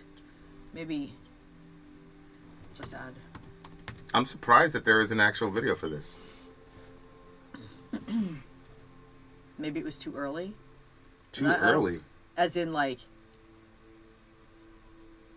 Well, like it just came out? It couldn't have just come out. I don't know if somebody created this or what. All right, so it's not there. No. Okay. Can we start yeah, now? Let's go. Or, yeah, or, go or for what? it. Go for it. Okay. I'm ready now. I'm ready for the secret verse. Give it to us. Hey, here's the Thunder Rolls official video right here. You're the worst, bro. I swear to God. Yeah, I only went on YouTube. Oh. That's it right there. So I'm going to give you the link. Yep, and we're going to have to redo the timestamp. I'm going to give you the link. We're going to play the official video on the side. And then, you know, you guys know how that goes. Unless, Nick, you think it ruins the thing. Other than that, we're going to put it. Other than that, we will put it up there. Yeah, we got it. We got the official videos. We'll put that on the side. All right, Nick, baby. What do you want? What do you want, Nick? No, just start it. If he says don't look it, then we'll stop it. Okay. Fair. Okay. Fair. All right, guys, let's go. 1, 2, 3. The Thunder Rolls, Garth Brooks. Let's do it. Pause it for a second.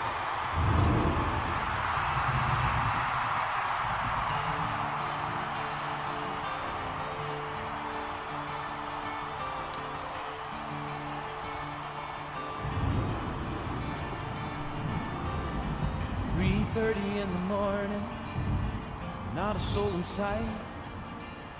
The city's looking like a ghost town on a moonless summer night. Raindrops on the windshield, there's a storm moving in. He's heading back from somewhere that he never should have been. On the road.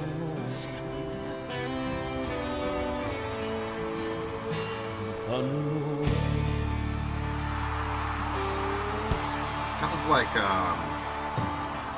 every light is burning in the house across town. She's pacing by the telephone in her faded flannel gown, asking for a miracle, hoping she's not right. Rain, it's the weather that's kept him out all night. Thunder roll.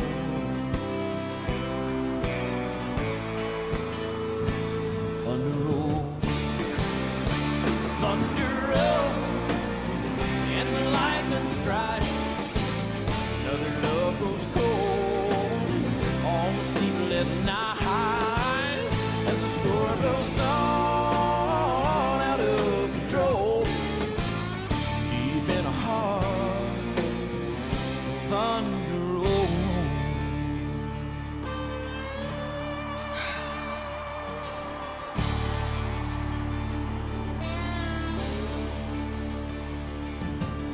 She's waiting by the window when he pulls into the drive. She rushes out to hold him, thankful he's alive. But on the wind and the rain, a strange new perfume flows, and the lightning flashes in her eyes, and he knows that she knows. Thunder rolls.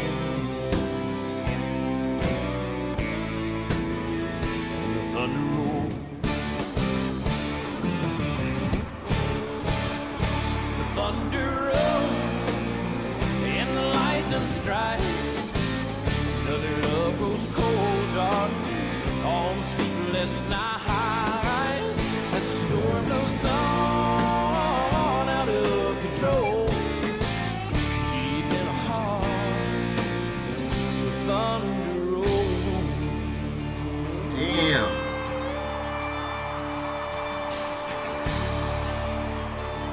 Those videos crazy, bro. I didn't know that part was in there. That's crazy. Kids see all of that. Fighting during the all-out war.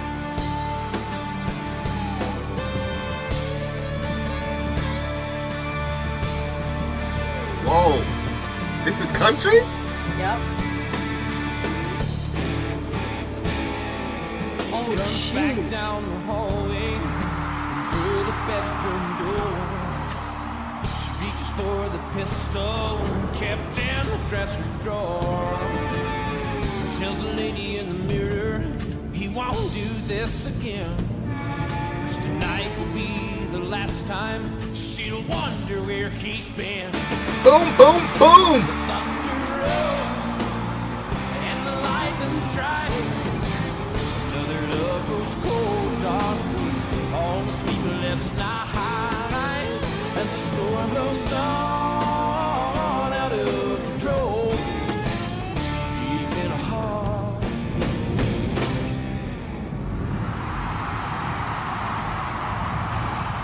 the thunder rolls.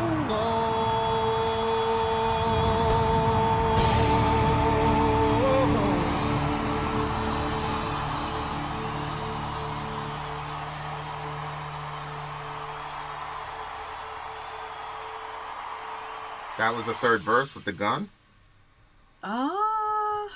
Ooh. Boy, I don't remember actually hearing anything I didn't know before. She took out the gun and did what she had to do, right? Yeah. I feel like I did actually hear that at some point. She runs back down the hallway to the bedroom door. She reaches for the pistol kept in the dresser drawer. Tells the lady in the mirror he won't do this again. I'm pretty sure I heard that part.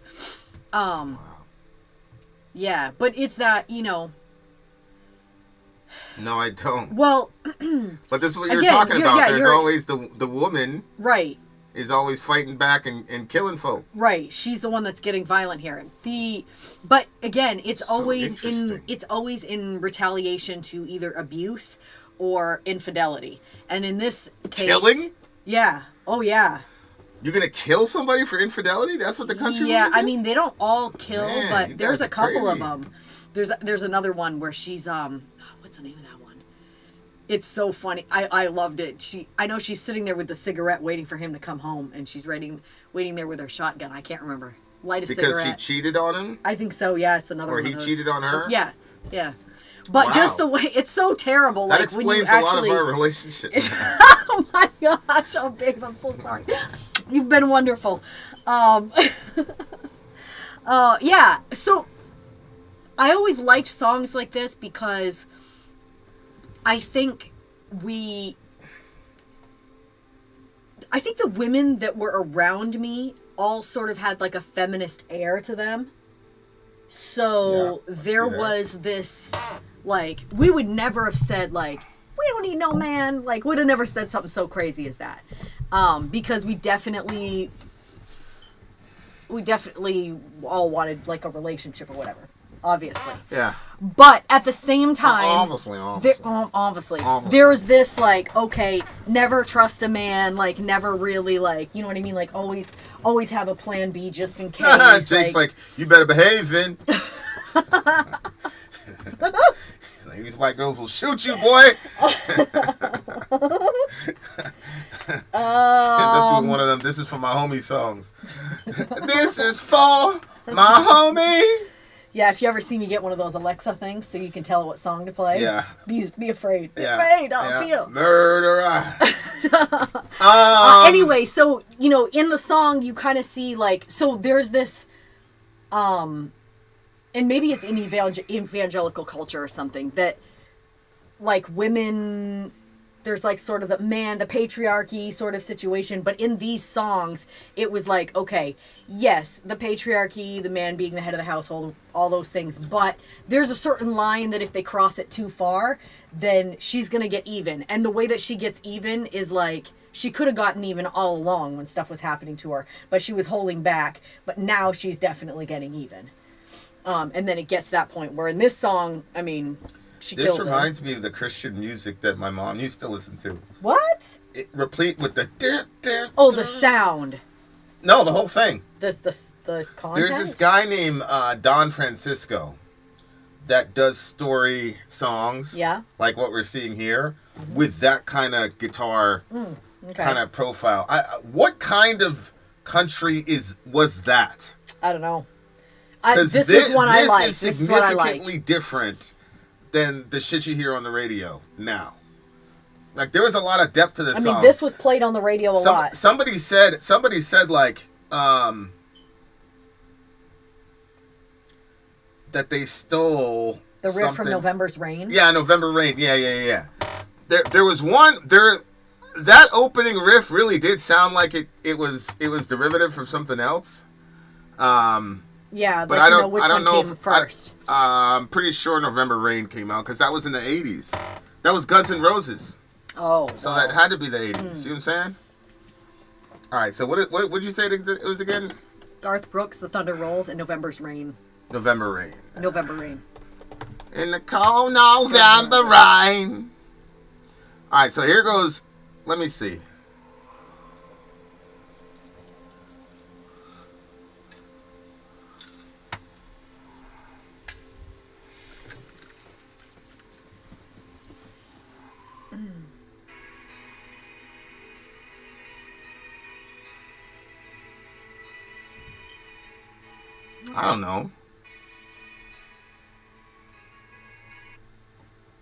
I don't know. Yeah.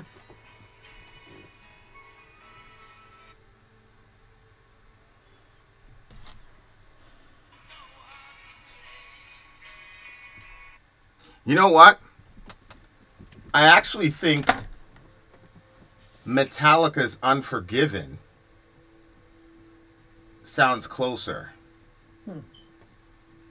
Go, do me a favor. Go to YouTube.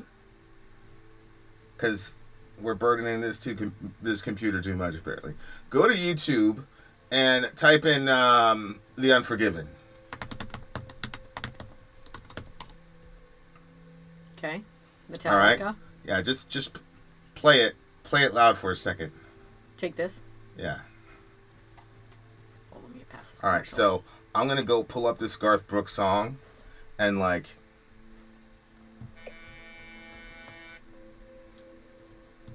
No, that's... Wait. No, that's good. Ready? Go.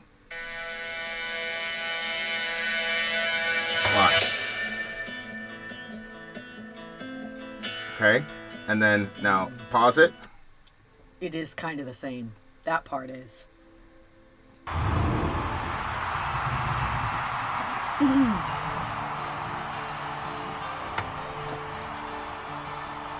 I could hear it. Similar. Yeah, I'm very familiar with the song. Yeah. Similar, but that might be like I don't know, like some kind of signature or whatever that everybody uses or something like that. I don't know, but anyway, this song to me was a lot deeper than and again, that sound is like really unique. I love that kind of mode on the guitar. Whatever he was playing in and stayed in that area, and then the way that he did the verse, the cadence. There was that song Pocahontas, Colors of the Wind. You ever heard that song? Mm-hmm. Can you pay me on? Yeah, like it reminded me of that kind of country. Like it seems like, yeah, like I really liked it. I mean, this song is going to my on my playlist. Like, I really like this song, but wow, yeah, I'm pretty surprised.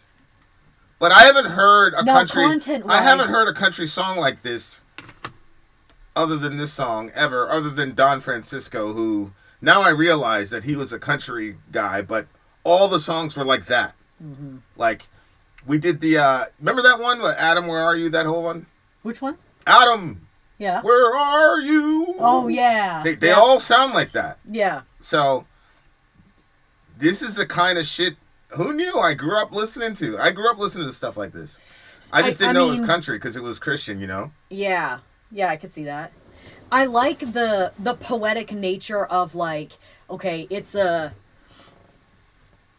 moonless summer night, so you get like a feel for what that looks like. It's like extra dark. Yeah, there's thunder and lightning, so the lightning comes through, there's thunder rolling, and then in the end, like the thunder is inside of her, and then the storm rolls out of control, which is her own emotions, which is why she grabs the gun. Thunder rolls isn't it in both of them? Or just her? Oh, I didn't see it being in him. She's pacing by the phone, her faded flannel gown. Yeah, I got that it was the weather and it was her. Got it. Yeah. And I liked that when she's pacing by the phone and stuff, like, they don't give you any idea that she's suspicious of him or there it is. He's whatever. Alive is the song Don Francisco did like this. See? Yeah. He knew. Shout out to Sean. Gang. Go ahead, keep going. I'm sorry. So, yeah, she's waiting by the phone. Like, she's afraid that something happened to him. She's not even thinking that he's out there cheating on her. Like, she just thinks that there's a bad storm and something happened to him. So she's pacing by the phone waiting to hear from him. And then when he comes I don't know up, that she doesn't know that. Because she's saying, she's praying that it's the weather. Why would you pray that the weather is so bad that your husband might not get out? Because that I would assume suspect that he was with someone, slowed him down and that he's not dead or anything. No. But yeah, I see what you're saying. No, that could it's be saying that she's praying that that's the reason he's late. Right. But that would mean that he's in danger. Right. So why? No. If she's praying, there's two ways of looking at it. One is to say, she's praying that it's the weather and not him cheating on her that's kept him out all night. The other way to look at it would be she's looking at it as she's praying that it's the weather that's kept him out, not that he's dead somewhere. Mm-hmm. So like that the storm killed him. So she's like, I hope it's the weather that slowed him and that he's actually coming home. Yeah, but you don't think that there's infidelity mixed into that anxiety? No, I definitely think that, yeah, that could be. I was just not seeing it at the beginning, but you're right, it could be there. What he says in the chorus is that another love grows cold. Mm-hmm. So it looks to be like more relationally focused than like him actually dying.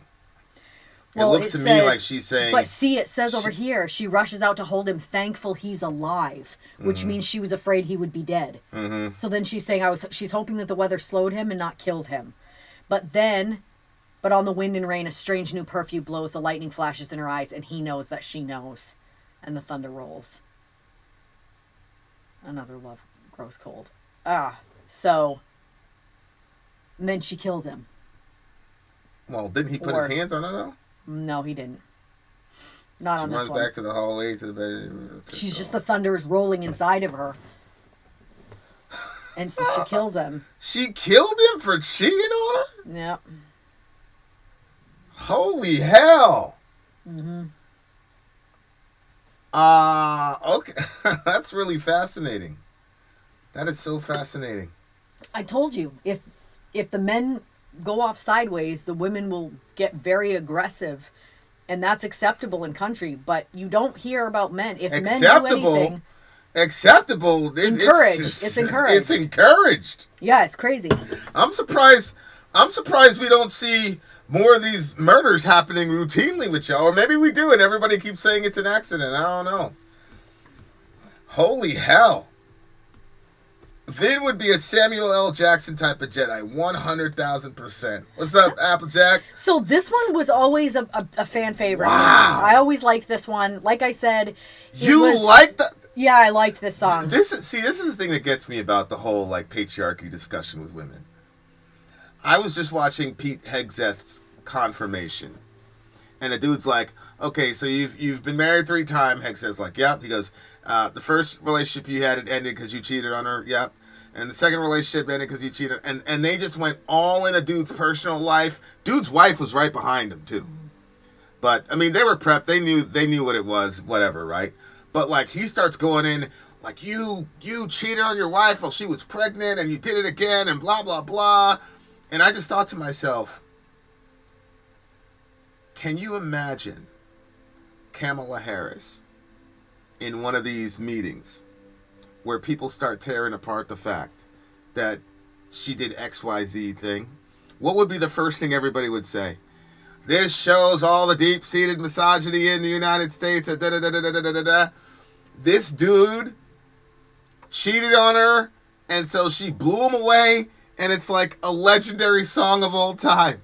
So it's like, I understand that the patriarchy is a real thing, but young lady, you benefit exponentially for it, believe you me, because there would never be a song that got that huge with a woman with a dude killing a woman for being a whore.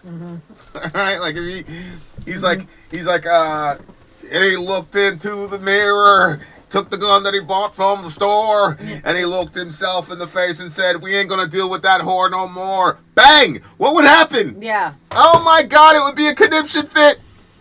It would be a conniption fit, dear listener. Definitely. You can see a two-way street there where it would not work going the other way. Right. I told you, in country music, you're gonna see that. There's no issue. There definitely is There's the patriarchy. I'm not gonna lie. I think it definitely factored into some of the ways that I viewed men and women, because there is this sort of like men should accept more than women should, as far as you know what I mean. Like, I mean, she's gonna kill him. I don't know of any songs where the man is gonna kill the woman for cheating. I've not seen those. So anyway, all country girls want to believe that they are that woman. I do agree with that. There's a lot of like... Which woman? The woman that's going to get the gun and just shoot somebody for disrespecting her like that. Yeah. You know, because I think women are tired of like, I hate being the one on the phone waiting for the guy to call, blah, blah, blah. It's a really terrible position to be in. It's not empowering, blah, blah, blah. And so, but damn, Garth, you're a dude. Why would you write a hit song about a girl killing us, bruh?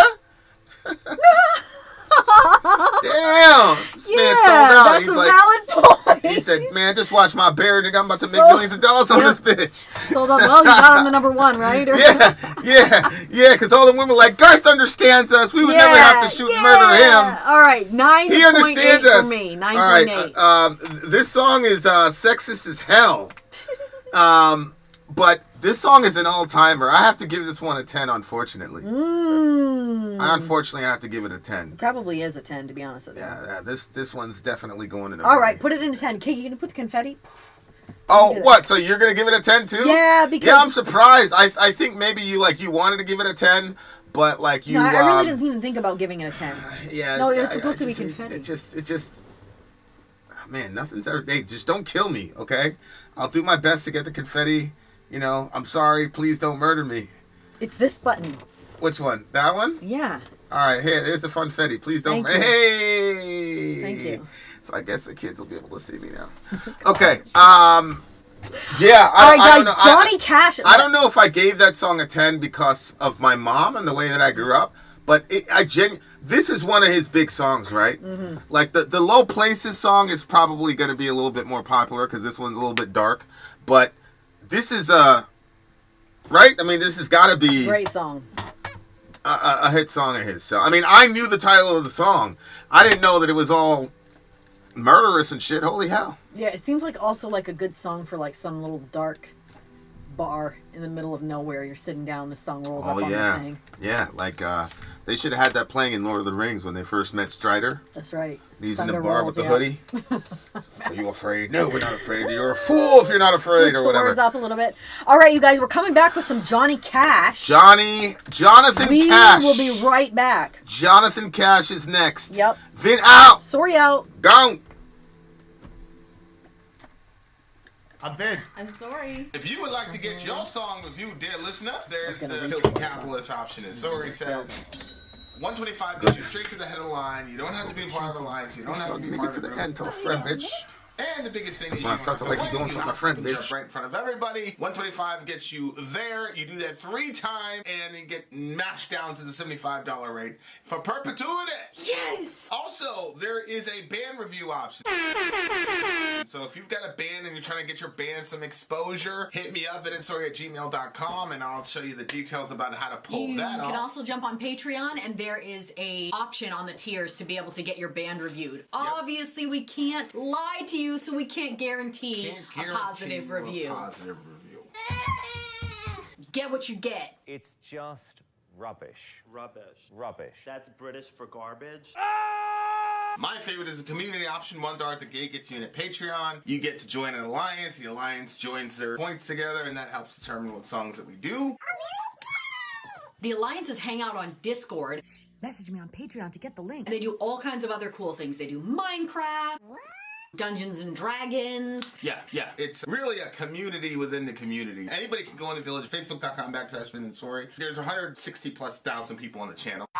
What's cool about the Discord is that it offers a real opportunity for community connection, friendship, that type of thing. And it's on Discord, so if you're not a Facebook person, it's for you. You start off at $1. Right. Plus you get exclusives. Sori and I are working on a song. So the first 15 seconds of that was on Patreon. Also at $15 tier and above, they're live with us. There you are, dear listener. Buy our merch. Buy our merch, indeed, a child shall lead them. To buy our merch. Yes, dear listener, yes, dear listener, yes, dear listener. Mm-hmm. We are in the midst of a, what do you call it? Where Vinny is getting to experience all the great classics from, what did he say, 1970 to 2000? Yep. All right. Up next on our list is a man by the name of Johnny Cash. Our DJ's name is DJ Nick. And are you guys hearing an echo? Echo. It gave me a voice and I should have been an echo. Can you hear us? Can you hear us? Yes or no? See? Oh no. Oh no. Oh no. Oh no. Remember that? Oh, Ryan used to do it. Oh no. It's all nasally. All right, let's go. All right. Johnny Cash for the big homie. 19.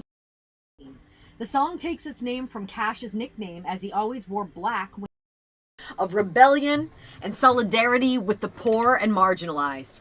The song itself is a protest song, wealthy politicians, mass incarceration, and the Vietnam War. Jesus. All right, so this is Man in Black. I don't know if I've ever heard this one before. Light listening. Light listening. Okay, there we go. All right, so we're at do 207. Okay. Even. Okay? Yep, I got you. All right. And now we are going to go to listen to Mr. Jonathan Cash. The name of this song is Man in Black. Let's do it. I'm sorry. He's big. Oh, this is cheery. Well, you wonder why I always dress in black. Why you never see bright colors on my back. And why does my appearance seem to have a somber tone? Well, there's a reason for the things that I have on. I wear the black for the poor and the beaten down,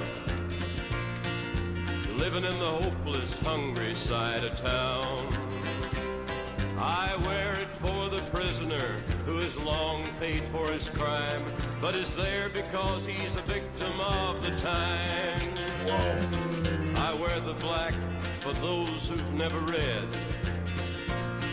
or listened to the words that Jesus said about the road to happiness through love and charity. Why, you think he's talking straight to you and me? Well, we're doing mighty fine, I do suppose, in our streak of lightning cars and fancy clothes. But just so we're reminded of the ones who are held back, up front there ought to be a man in black. Wow. I wear it for the sick and lonely old, for the reckless ones whose bad trip left them cold. I wear the black in mourning for the lives that could have been. Each week we lose 100 fine young men. And I wear it for the thousands who have died, believing that the Lord was on their side. I wear it for another 100,000 who have died, believing that we all were on their side. Well, there's things that never will be right, I know, and things need changing everywhere you go. But till we start to make a move to make a few things right, you'll never see me wear a suit of white. Oh, I'd love to wear a rainbow every day and tell the world that everything's okay. But I'll try to carry off a little darkness on my back till things are brighter. I'm the man in black. Wow. No, I've never heard that one. Whoa. That's deep, yeah. That's straight to it. Yeah. Straight to it. This guy is mega, like, legendary. Yep. Johnny Cash is. Lyrically, it's an extremely challenging song, obviously. Yeah. Yeah, it's so interesting. I remember when we first started, people were like, yeah, just keep the political commentary out of it. And the Christian. And the God stuff. The God stuff. That's what they called it, right? It's like, what are you talking about? They're like, it's about music. It's not about politics. I don't even know what that means. What does politics mean? Yeah, you got the Vietnam War. You had the Korean War, which is basically a stalemate. It just felt like Vietnam was the first time America looked itself in the mirror and said, we're not the righteous ones here. And interestingly, what ended up happening was, I don't think the politicians were punished. Some of the old heads are going to have to support me or correct me here. It seems like the architects of that conflict pretty much got away without being punished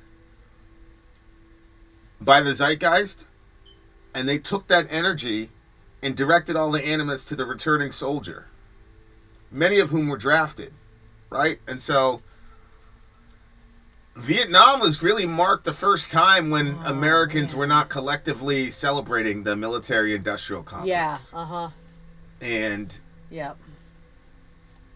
Because the politicians are too powerful, then the society went to the next, which was the returning soldier, which obviously is really a self-reflection.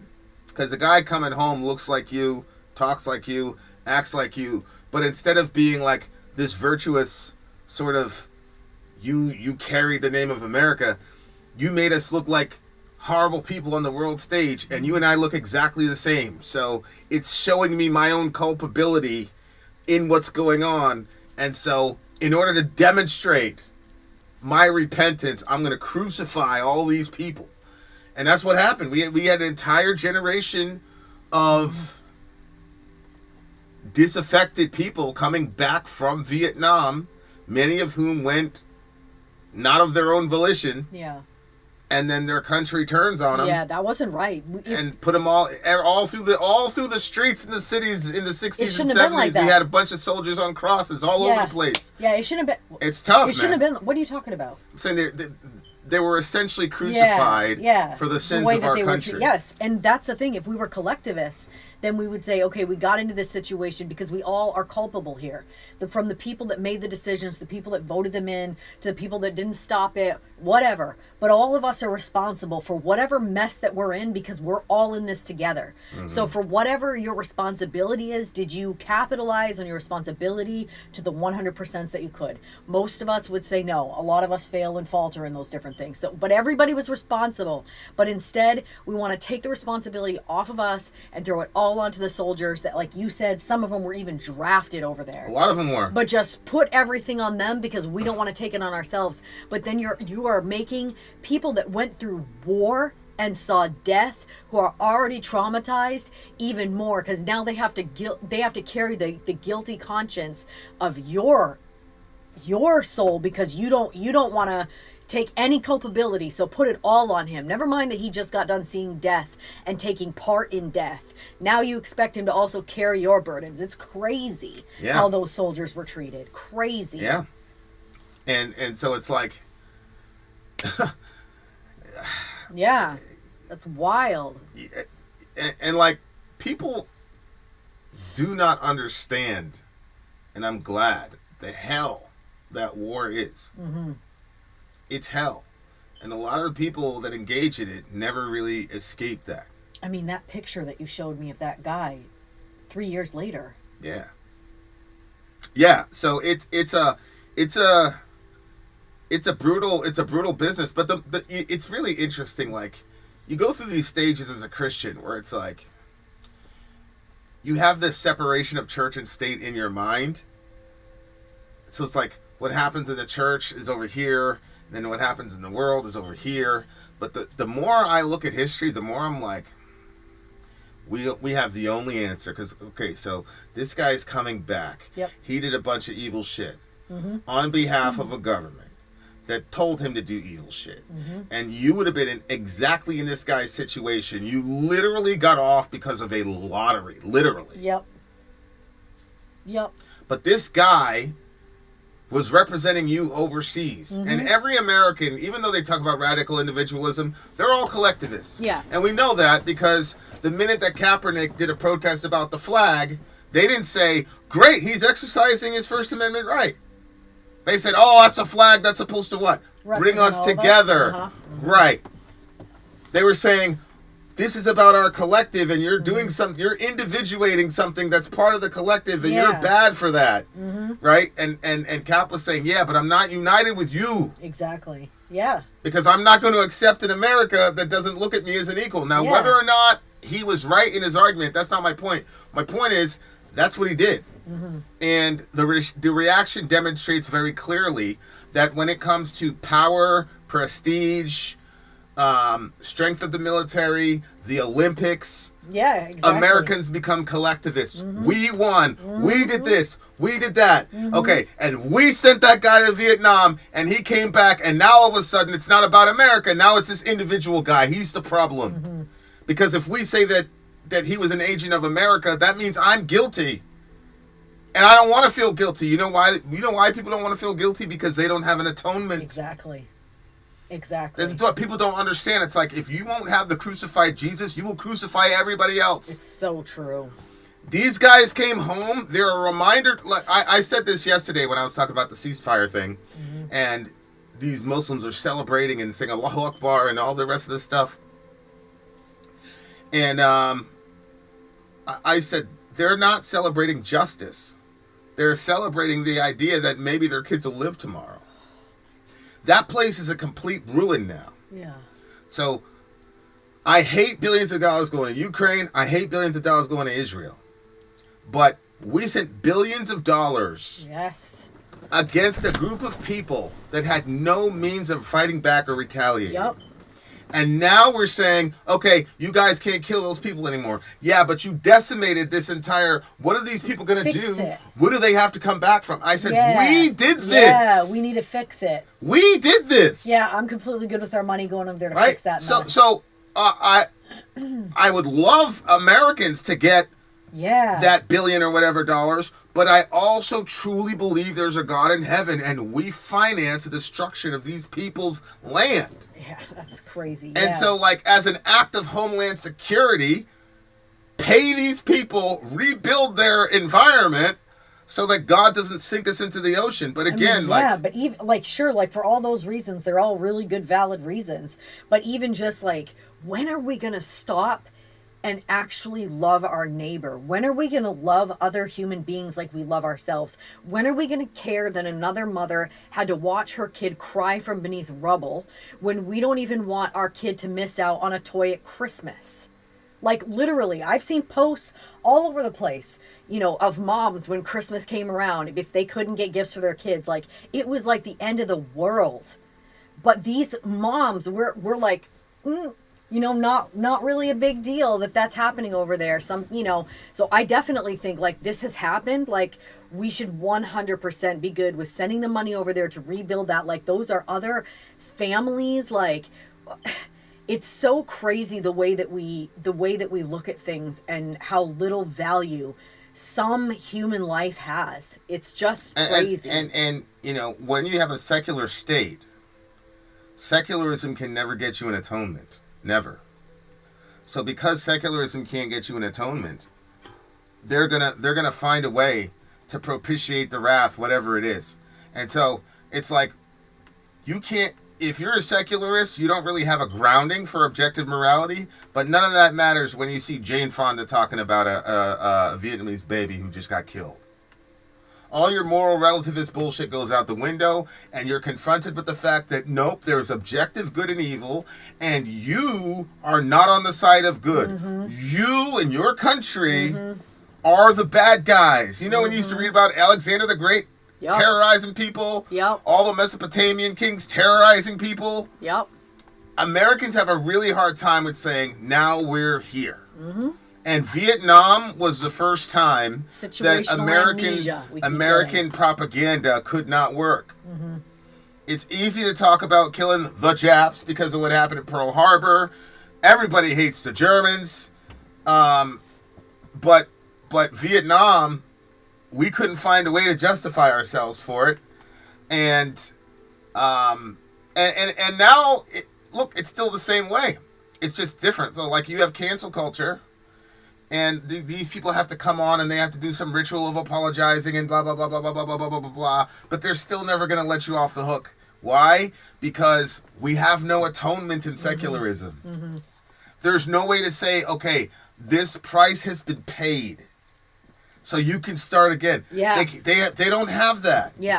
See, it's one of the things that's really interesting. I'm going to say, like, why do people bristle so much against original sin when it's so easily demonstrable? And then it's like, well, of course, they don't have atonement.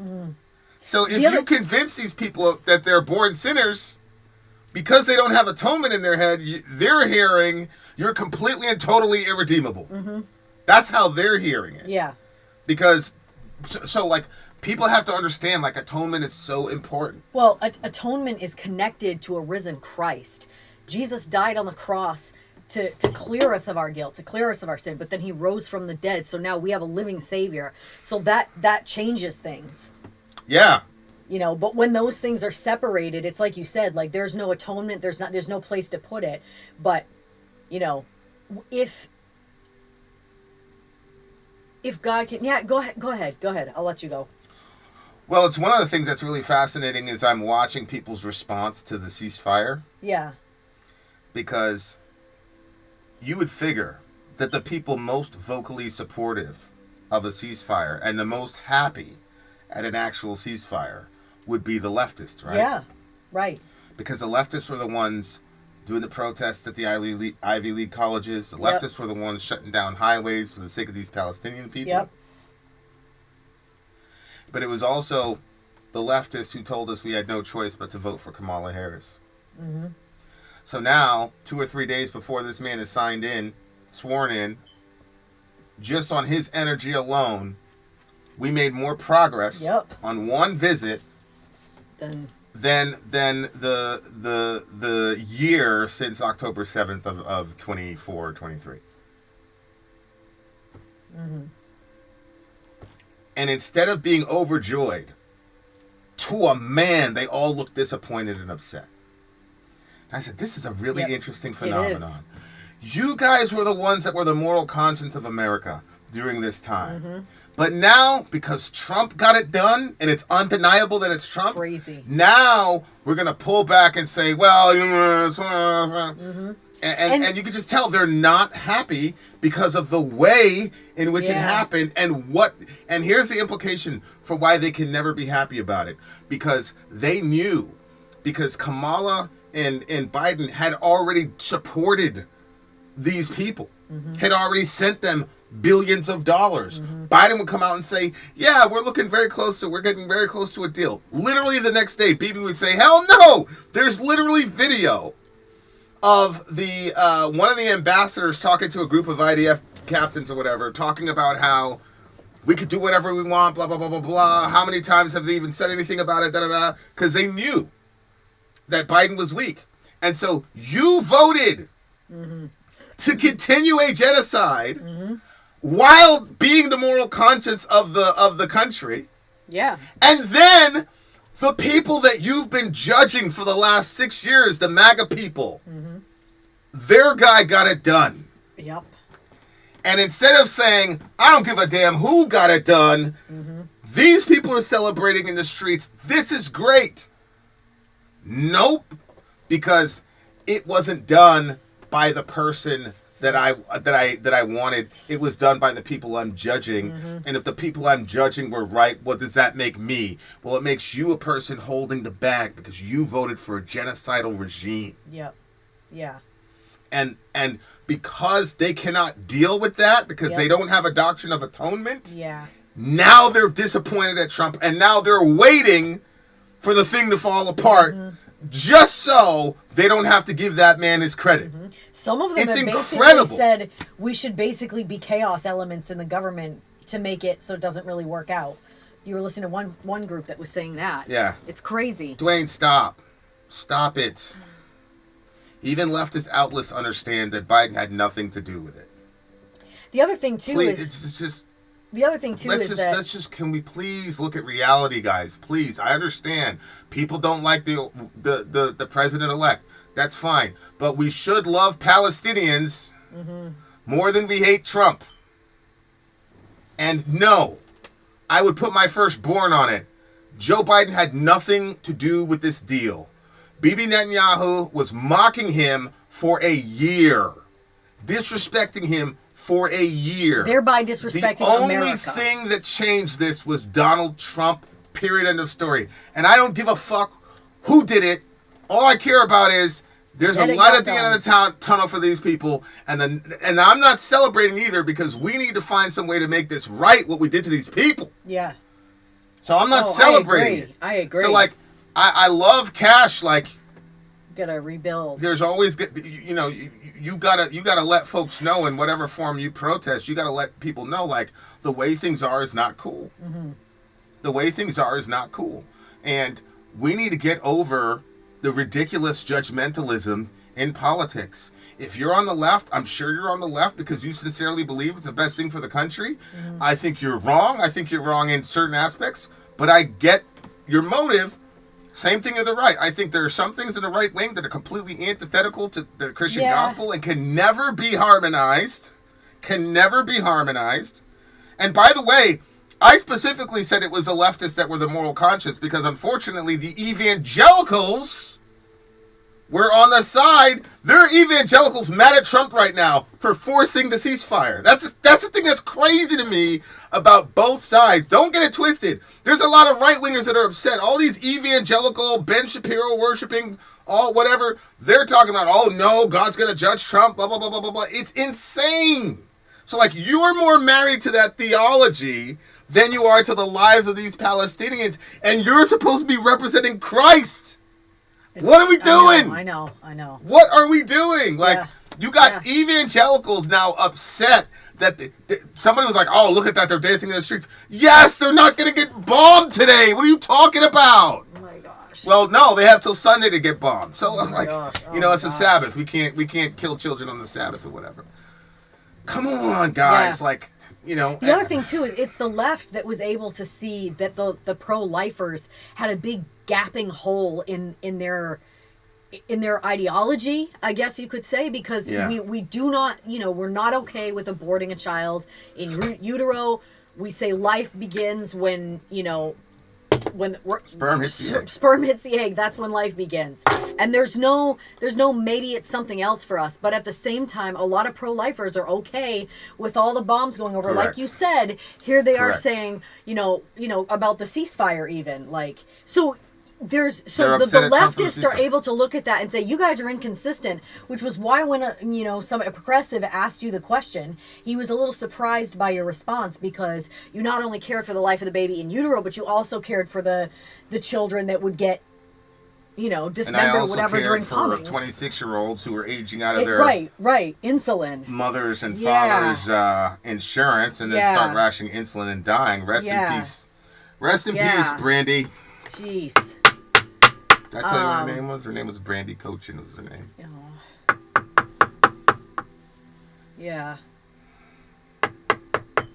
Yeah, these things are terrible, but those are the things that are happening, and so you have. That's what I'm saying. Like, the leftists could see it when it was like that. Well, that's why we can't be so dedicated to a party.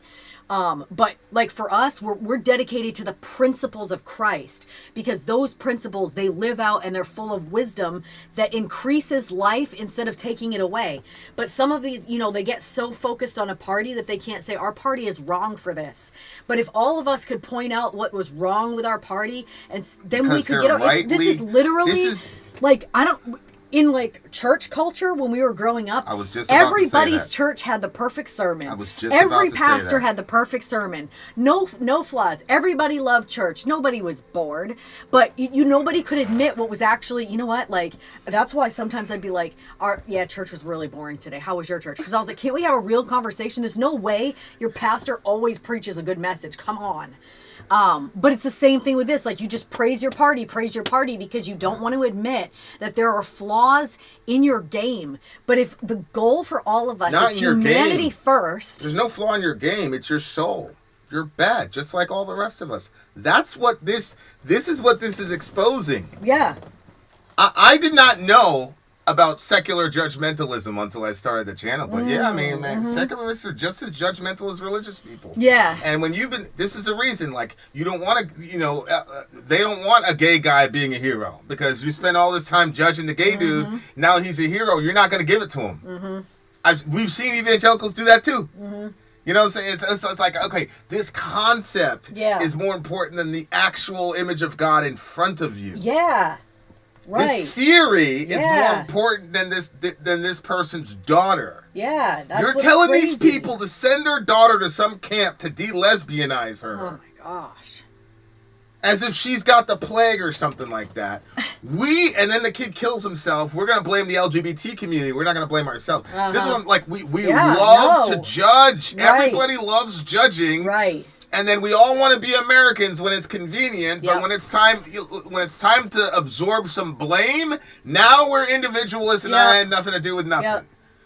But we have to take accountability. It's the only way for us to move forward. I'm glad we're not going to see it if we don't start taking accountability for where we're going to be wrong. But again, our theology opens up the door. Our theology basically says, look, if you say that you don't have any sin, then the truth isn't in you, because you do. You've got problems. Everybody does. So then in our theology, we're saying, okay, where are we missing? Where am I being so selfish that I think that I'm actually being generous, but I'm actually so friggin' selfish? So it's like that. It kind of gets you to question stuff, look into stuff, and then become a more generous person, become a more loving person. Because the idea is to love your neighbor like you love yourself, and honor God, man.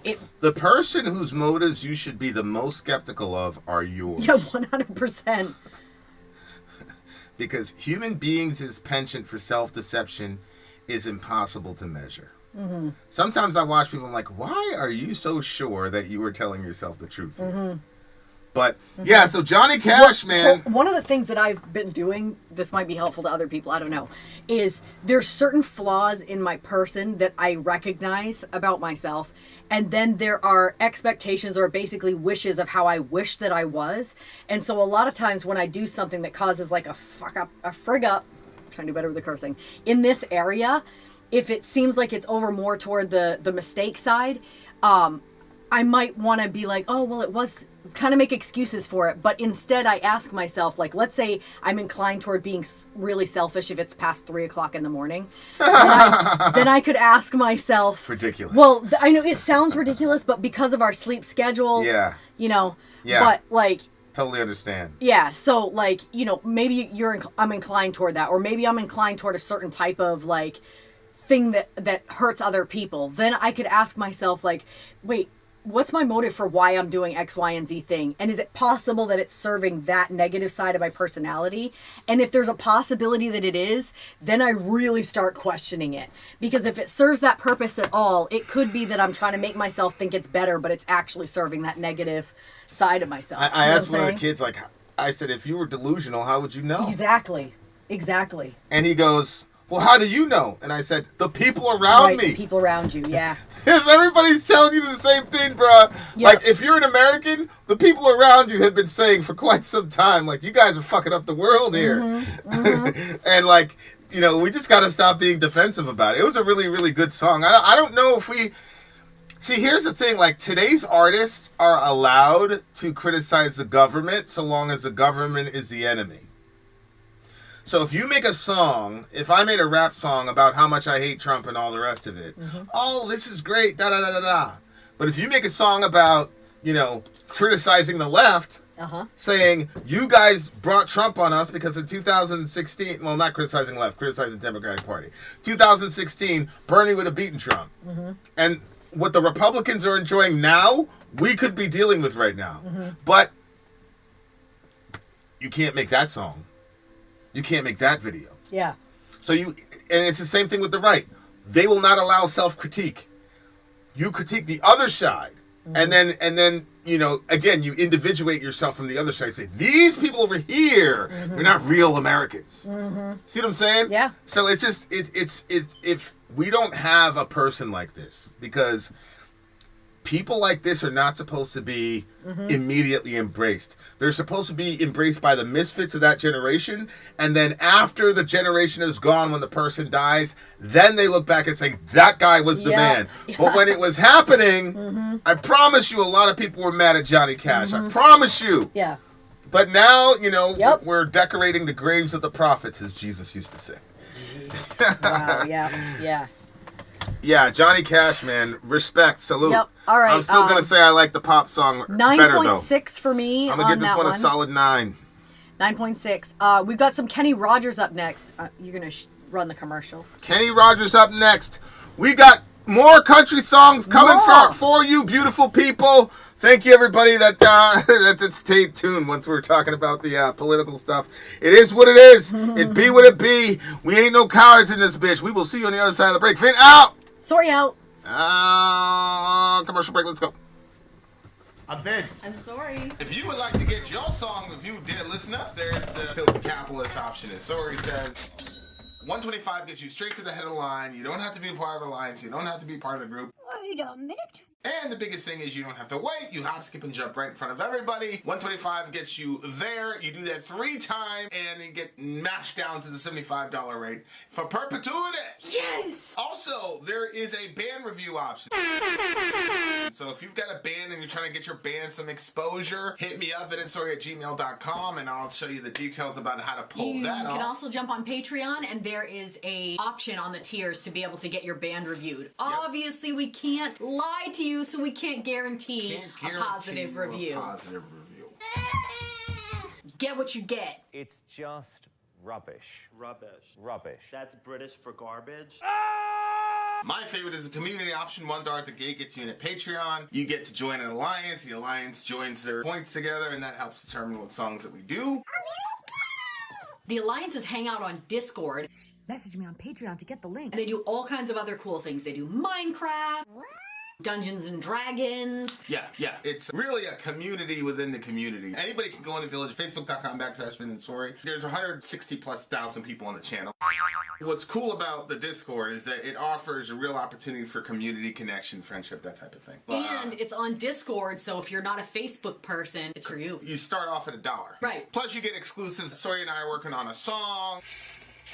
So the first 15 seconds of that was on Patreon. Also, at $15 tier and above, when we actually debut the video, they're going to be there live with us. There you are, dear listener.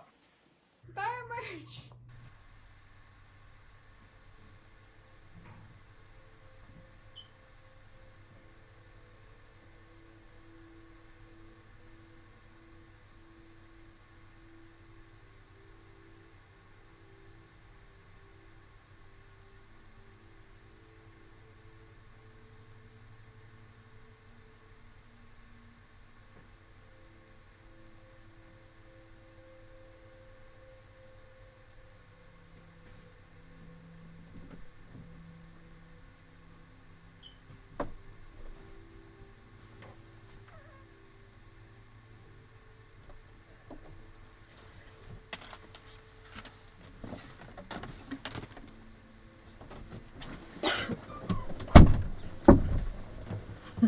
I'm here.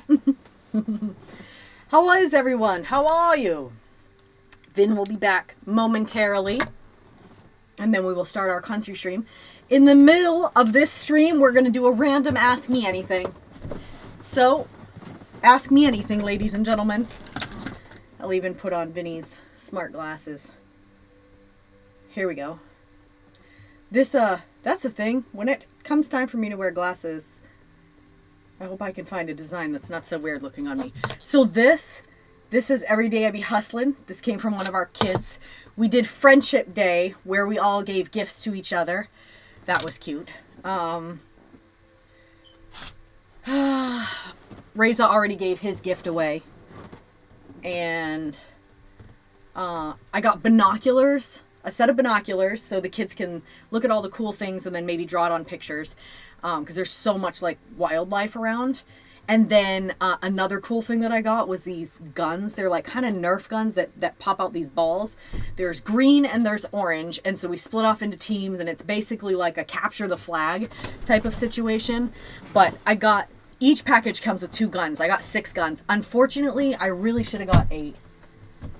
If you live Why? in Florida, I think because solar panels for absolutely no we're probably, you know, Dorian might show up here too, and we don't have enough guns. You know, that game would just be better if it had 2 more guns. Well, there's a way we can put gunless people in there. Yeah. Oh yeah, I thought about it already. Outfit them with RPGs. Yeah, I figured that we could get 2 big Nerf ones, and that can be like each person has 1 person on their team that has like big The Nerf. bazooka? Big Nerf guns that shoot the darts. RPG! So yeah, I already thought that through. I forgot that I thought it through. All right, you guys. Country music stream, just to make sure. Does anybody know we're waiting when it gets left behind? Hey, does anyone know if they're walking right when everyone they know gets left behind? Any thoughts on celebrating when y'all hit 250? I hadn't thought that through, but yeah, I think by next week we should be at 250. We probably should. We didn't celebrate 200. It actually might come up at one of the Patreon streams, because they have quite a few next week. So, all right, you guys. But we're not on one of those streams tonight. We are on DJ Nick's stream. He's got a full country lineup for us tonight, and Vincent has not been familiar with basically any of them except for one. We've got Kenny Rogers, the Gambler, up next. Do 242. 242. 00. That's the Gambler. All right. DJ Nick says Announce it Kenny now. Rogers. What? Okay, so we're going to be doing Kenny Rogers. What's it called? The Gambler? The Gambler. All right, go ahead. Tell the people. Kenny Rogers was one of the best-selling multi-genre music artists of all time. He particularly became popular in country. The Gambler is the title track off Kenny Rogers' 6th album released in November of 1978. It was written by acclaimed songwriter Don Schultz, who's written more than 20 #1 hits. Jeez. Schultz had written the song shortly after his father's death and said the song felt like a gift from him. Lyrically, the song uses poker metaphors to convey the titular character's outlook on life. Kenny's soothing and warm voice combined with the iconic chorus makes this song a timeless masterpiece. Nick wrote All right, that? you guys. That's what I'm wondering. Nick, Nick, did you write this that? or is this an AI thing? I want to say that this guy, Nick, is... Poetic. Poetic as funk. I knew you were going to say that. That's literally what I had in my head for you. As funk? No, I actually thought you were going to curse, but... All right, you guys, let's check it out. All right, guys, here we go. The man, the myth, Kenny Rogers, the gambler. The myth, the legend, Kenny Rogers. Kenneth Rogers, the gambler. Let's go. Shout out to the Morbid Angel. How's the Orange Man treating you? All right, here we go, guys. The gambler. Let's do it. Lyrics on the screen. Check it out. On a warm summer's evening, on a train bound for nowhere, I met up with a gambler. We were both too tired to sleep, so we took turns of staring out the window at the darkness till boredom overtook us. Why does that and he song began to speak. He said, "Son, I've made a life out of reading people's faces and knowing what the cards were by the way they held their eyes. So if you don't mind my saying, I can see you're out of aces. For a taste of your whiskey, I'll give you some advice." So I handed him my bottle, and he drank down my last swallow. Then he bummed a cigarette and asked me for a light. And the night got deathly quiet, and his face lost all expression. Said, "If you're gonna play the game, boy, you gotta learn to play it right. You got to know when to hold 'em, know when to fold 'em, know when to walk away, and know when to run. You never count your money when you're sitting at the table. There'll be time enough for counting when the dealing's done."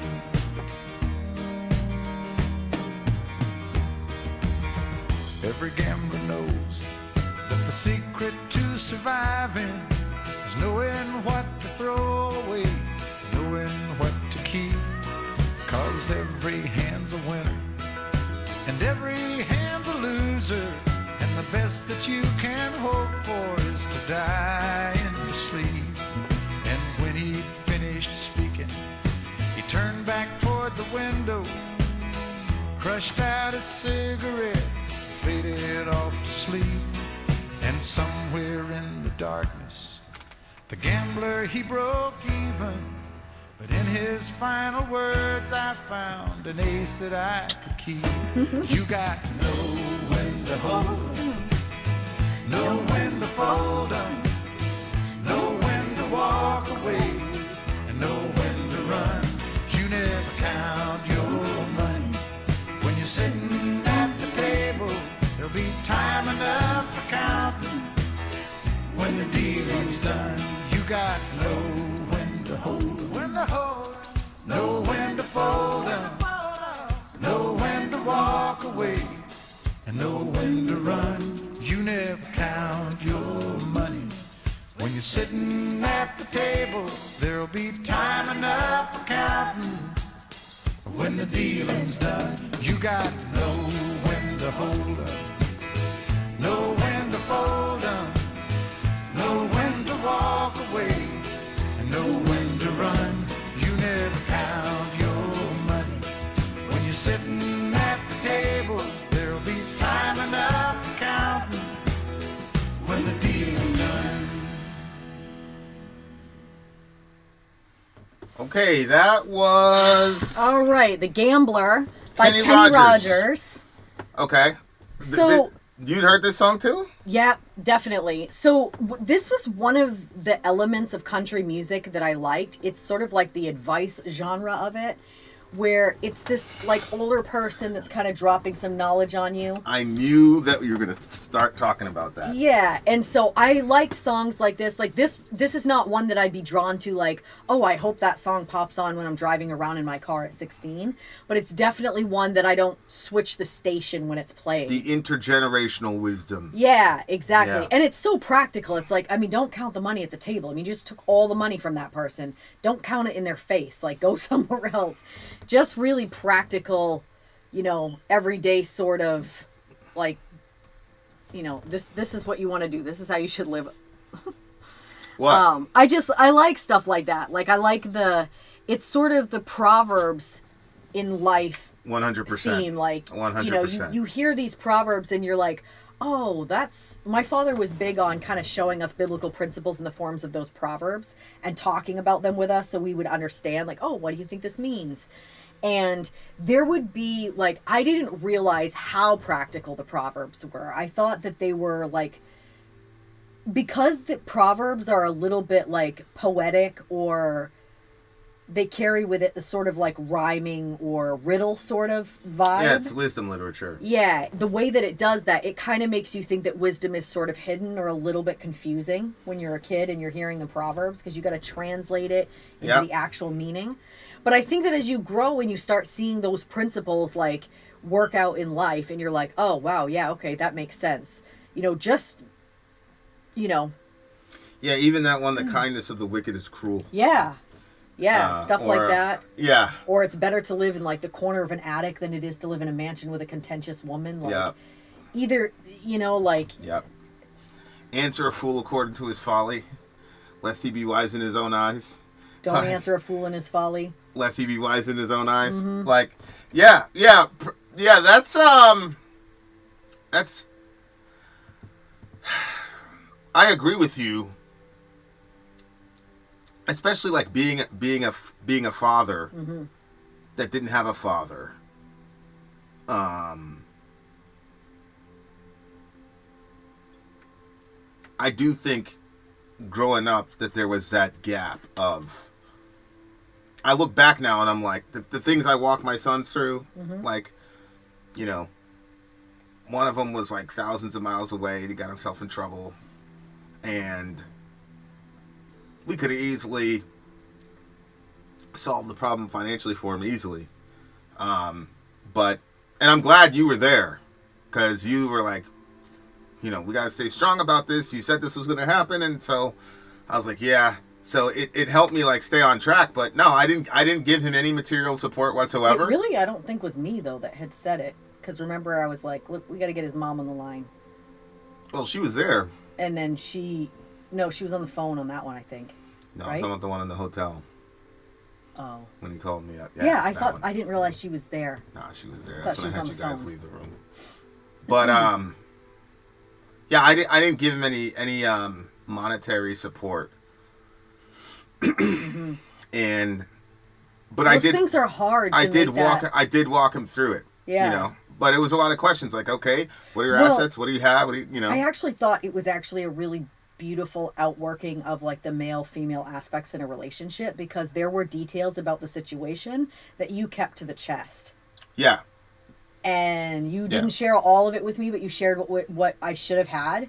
And so I was responding to what information you gave me, but you also critiqued the information too. You know what I'm saying? Like, a very interesting interplay between male-female dynamics in a relationship and how to deal with crisis. Yeah, although it was more than just male-female. It was like, you know, etzer, helpmate type stuff.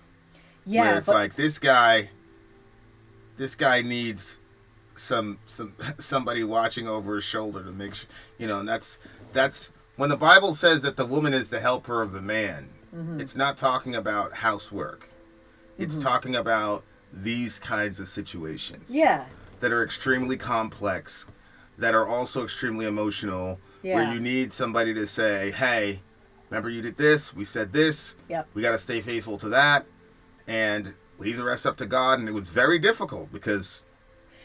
Yeah, I think that the like the whole analogy in the Bible, it compares the man to the sun and the woman to the moon, and it's a really cool analogy when you think about it, because the sun is steady, it stays in the sky, like it's coming up, it's going down, you know what I mean, like phenomenologically, and you know that's the sun. It's, you know, it's partially sunny, but that's just because the clouds rolled in. But the sun is still right there behind it doing exactly what it does. But the moon is different. The moon has its phases, and the moon pulls and pushes, gravitational pull. It has its works its magic with the ocean. It has its effects on people and animals and stuff. And so like when you think of the woman like in that regard and in that way, there's, okay, a situation pops off, and then she's the sort of like steady, the gravitational pull. She's the calm, the way that the moon feels like when it's shining bright over the water and it's dark out, that sort of calm that you feel. Mm-hmm. So like that's what the woman is in those situations. It's like the helper in that regard too, where it's like,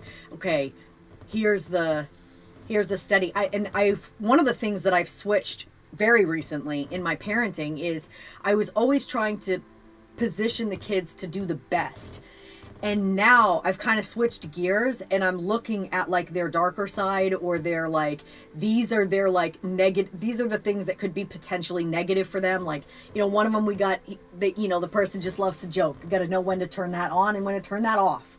And then, you know, we got another one that it's kind of a little bit like Miss Mary Mac, you know, and then another, remember that one?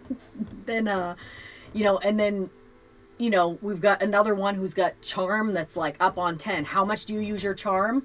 We're being careful that eventually charm runs out, you know what I mean? And not overplaying your hand. Mm-hmm. So like just realizing that like this is things that they're going to do in life. And so how can we help them maneuver them and help them to see like, okay, here's the cutoff point. This is what's wise. Like, yeah, joking is cool. But if you joke so much and you can't tell by the faces of the people that are in the room that they're like, bro, stop. Then, you know what I'm saying? Agreed. So it's just teaching them. And so you kind of got that from even in this sort of like wisdom country song where it's like, yeah, look, know when to fold them, you know, know when to But after that conversation and everything went out perfectly for him, and he's like, yo, God did this and this and this. Yep. He was like through the roof. Yep. And I was just like, wow. Like, it made me realize that when I was going through that stuff at a young age, not having anybody to walk me through that. Yeah. It kind of, it's weird because like my whole life, you know, me and especially my bigger brother, like we've always had to do that, and it never bothered me.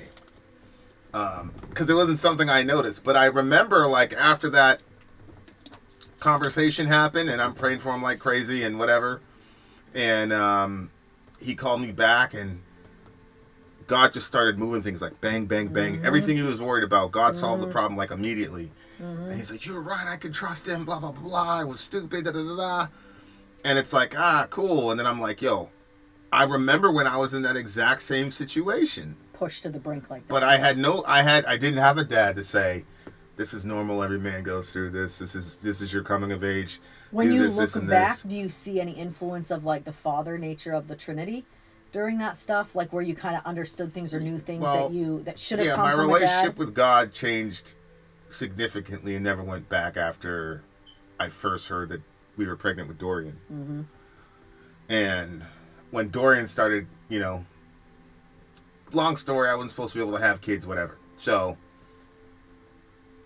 yeah, that's when a lot of that started to, you know, hit me. But yeah, it was being a father to the boys actually made things more difficult for me emotionally about my past, because I had this one narrative the entire time, and it was true. It was true. Like we didn't know any different, so we didn't know what we were losing. But it also made me want to be really there for the kids and really be there, like in those situations specifically. Like I wanted to be that, and you know, I was able to be that. And then it was like, damn. But then it drums up other questions. It's you know, it's like, man, how, like what would you have, you know? Yeah. But but at the same time though, like I don't think he had the equipment to deal with me anyway. Just like me as a teenager, or me as a Dorian type figure with him growing up as a parent would have been very difficult for him. You know what I'm saying? Yeah. So I don't know. But good song. Yeah. Very, very, very good song. Very good song. What'd you give it? I think... 9.6. Hola, ¿cómo está? 9.6 for me. Ibn Mehya. What are you giving it? Mehya. Salam alaikum. Rahmatullahi wa barakatuh. I'm going to give this one a solid 8.5. Okay, 8.5 for Vinny. Kenny Rogers is up next with Coward of the Country. I don't think I've heard of that. Coward of the Country. Okay, so, Oh, no. Are you just going right into it, or are we doing Yeah, we're going to go right into it. We're going to go right into it, dear listener. Okay, let's do it. Coward of the Country or County? Country. Coward of the Country. Okay. Okay, so Kenny Rogers. Let me get that timestamp. 2:58. 2:58. All right. Coward of the County. Oh, sorry, it is to say county. County. It's got country here, though, I think. But go ahead. Okay, so Kenny Rogers, Coward of the County. Almost a year, says DJ Nick, after topping the charts with The Gambler, Kenny Rogers returned to the top of the charts again with another storytelling classic, Coward of the Country. This song centers around life advice passed on from father to son and a personal tragedy that causes an internal conflict for the son. Both this song and The Gambler were eventually adapted into made-for-TV movies starring Kenny himself. That's interesting. All right. Let's check this one out. I don't believe I've heard this. That's legit. Let's check it out. That is legit. All right, guys. All right. Let's check it out. Kenny Rogers. Coward of the County. Coward of the County, country, whatever. Whatever he is, he's a coward. That's all we know. All right, here we go. Coward of the County, Kenneth Rogers.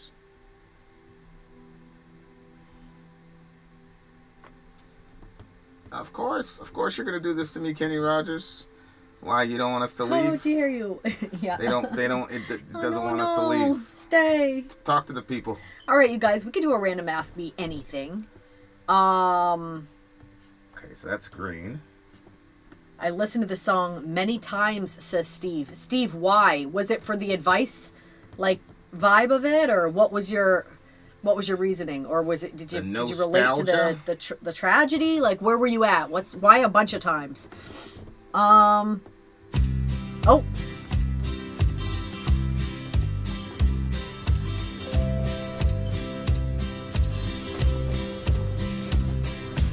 Everyone considered him a coward of the county. He'd never stood one single time to prove the county wrong. His mama named him Tommy, the folks just called him Yellow. Yellow. Something always told me they were reading Tommy wrong. Uh-oh. Okay. He was only 10 years old when his daddy died in prison. I looked after Tommy, 'cause he was my brother's son. Oh. He's an uncle. I still recall the final words my brother said to Tommy. Son, my life is over, but yours has just begun. Promise me, son, not to do the things I've done. Walk away from trouble if you can. It won't mean you're weak if you turn the other cheek. I hope you're old enough to understand. Son, you don't have to fight to be a man. There's someone for everyone, and Tommy's love was Becky. In her arms he didn't have to prove he was a man. One day while he was working, the Gatlin boys came calling. They took turns at Becky, and there was 3 of them. Tommy opened up the door, saw his Becky crying. The torn dress, the shattered look was more than he could stand. He reached above the fireplace and took down his daddy's picture. As his tears fell on his daddy's face, he heard these words again. Promise me, son, not to do the things I've done. Walk away from trouble if you can. Now it won't mean you're weak if you turn the other cheek. I hope you're old enough to understand. Son, you don't have to fight to be a man. The Gatlin boys just laughed at him when he walked into the bar room. One of them got up and met him halfway across the floor. When Tommy turned around, they said, hey, look, old Yellow's leaving. But you could have heard a pin drop when Tommy stopped and locked the door. Talk that shit, Tommy! 20 years of crawling was bottled up inside him.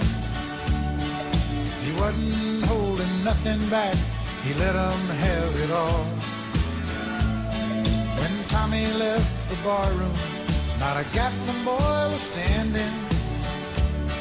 He said, this one's for Becky, as he watched the last one fall. And I heard him say, I promised your dad not to do the things you've done. I'll walk away from trouble when I can. Now please don't think I'm weak, I didn't turn the other cheek. And Papa, I sure hope you understand. Sometimes you gotta fight when you're a man. I knew that was gonna be the line. I knew that was gonna be the line. Considered him the coward of the county. Wow. I've never heard that song before. That, again, it's another storytelling one. I told you I love the stories. That was deep. Mm-hmm. That one's deep. Mm-hmm. You don't have to fight to be a man, but sometimes you have to fight if you're the man. Mm-hmm. Man, yeah, it's always been a conflict for me, and I don't think I'll ever really get it under control. Like, you know, impulses toward violence. Yeah. Especially in situations like this, like. Mm-hmm. Yeah. You know, people say I struggle with it. I don't struggle with it. Yeah. You know what I mean? Like, yeah, it's so.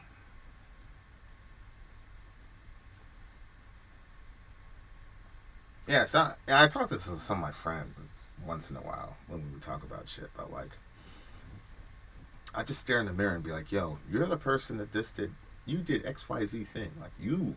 Mm-hmm. I just like look at myself in the mirror, like almost like an out of body experience, like you, just changed these people's life forever. It's like, it's a very, very crazy feeling. Yeah. And so I you know, but it's crazy because, you know, as far as when I have the opportunity to live a normal life, I teach the boys and teach them the principles of turning the other cheek and all these other things, but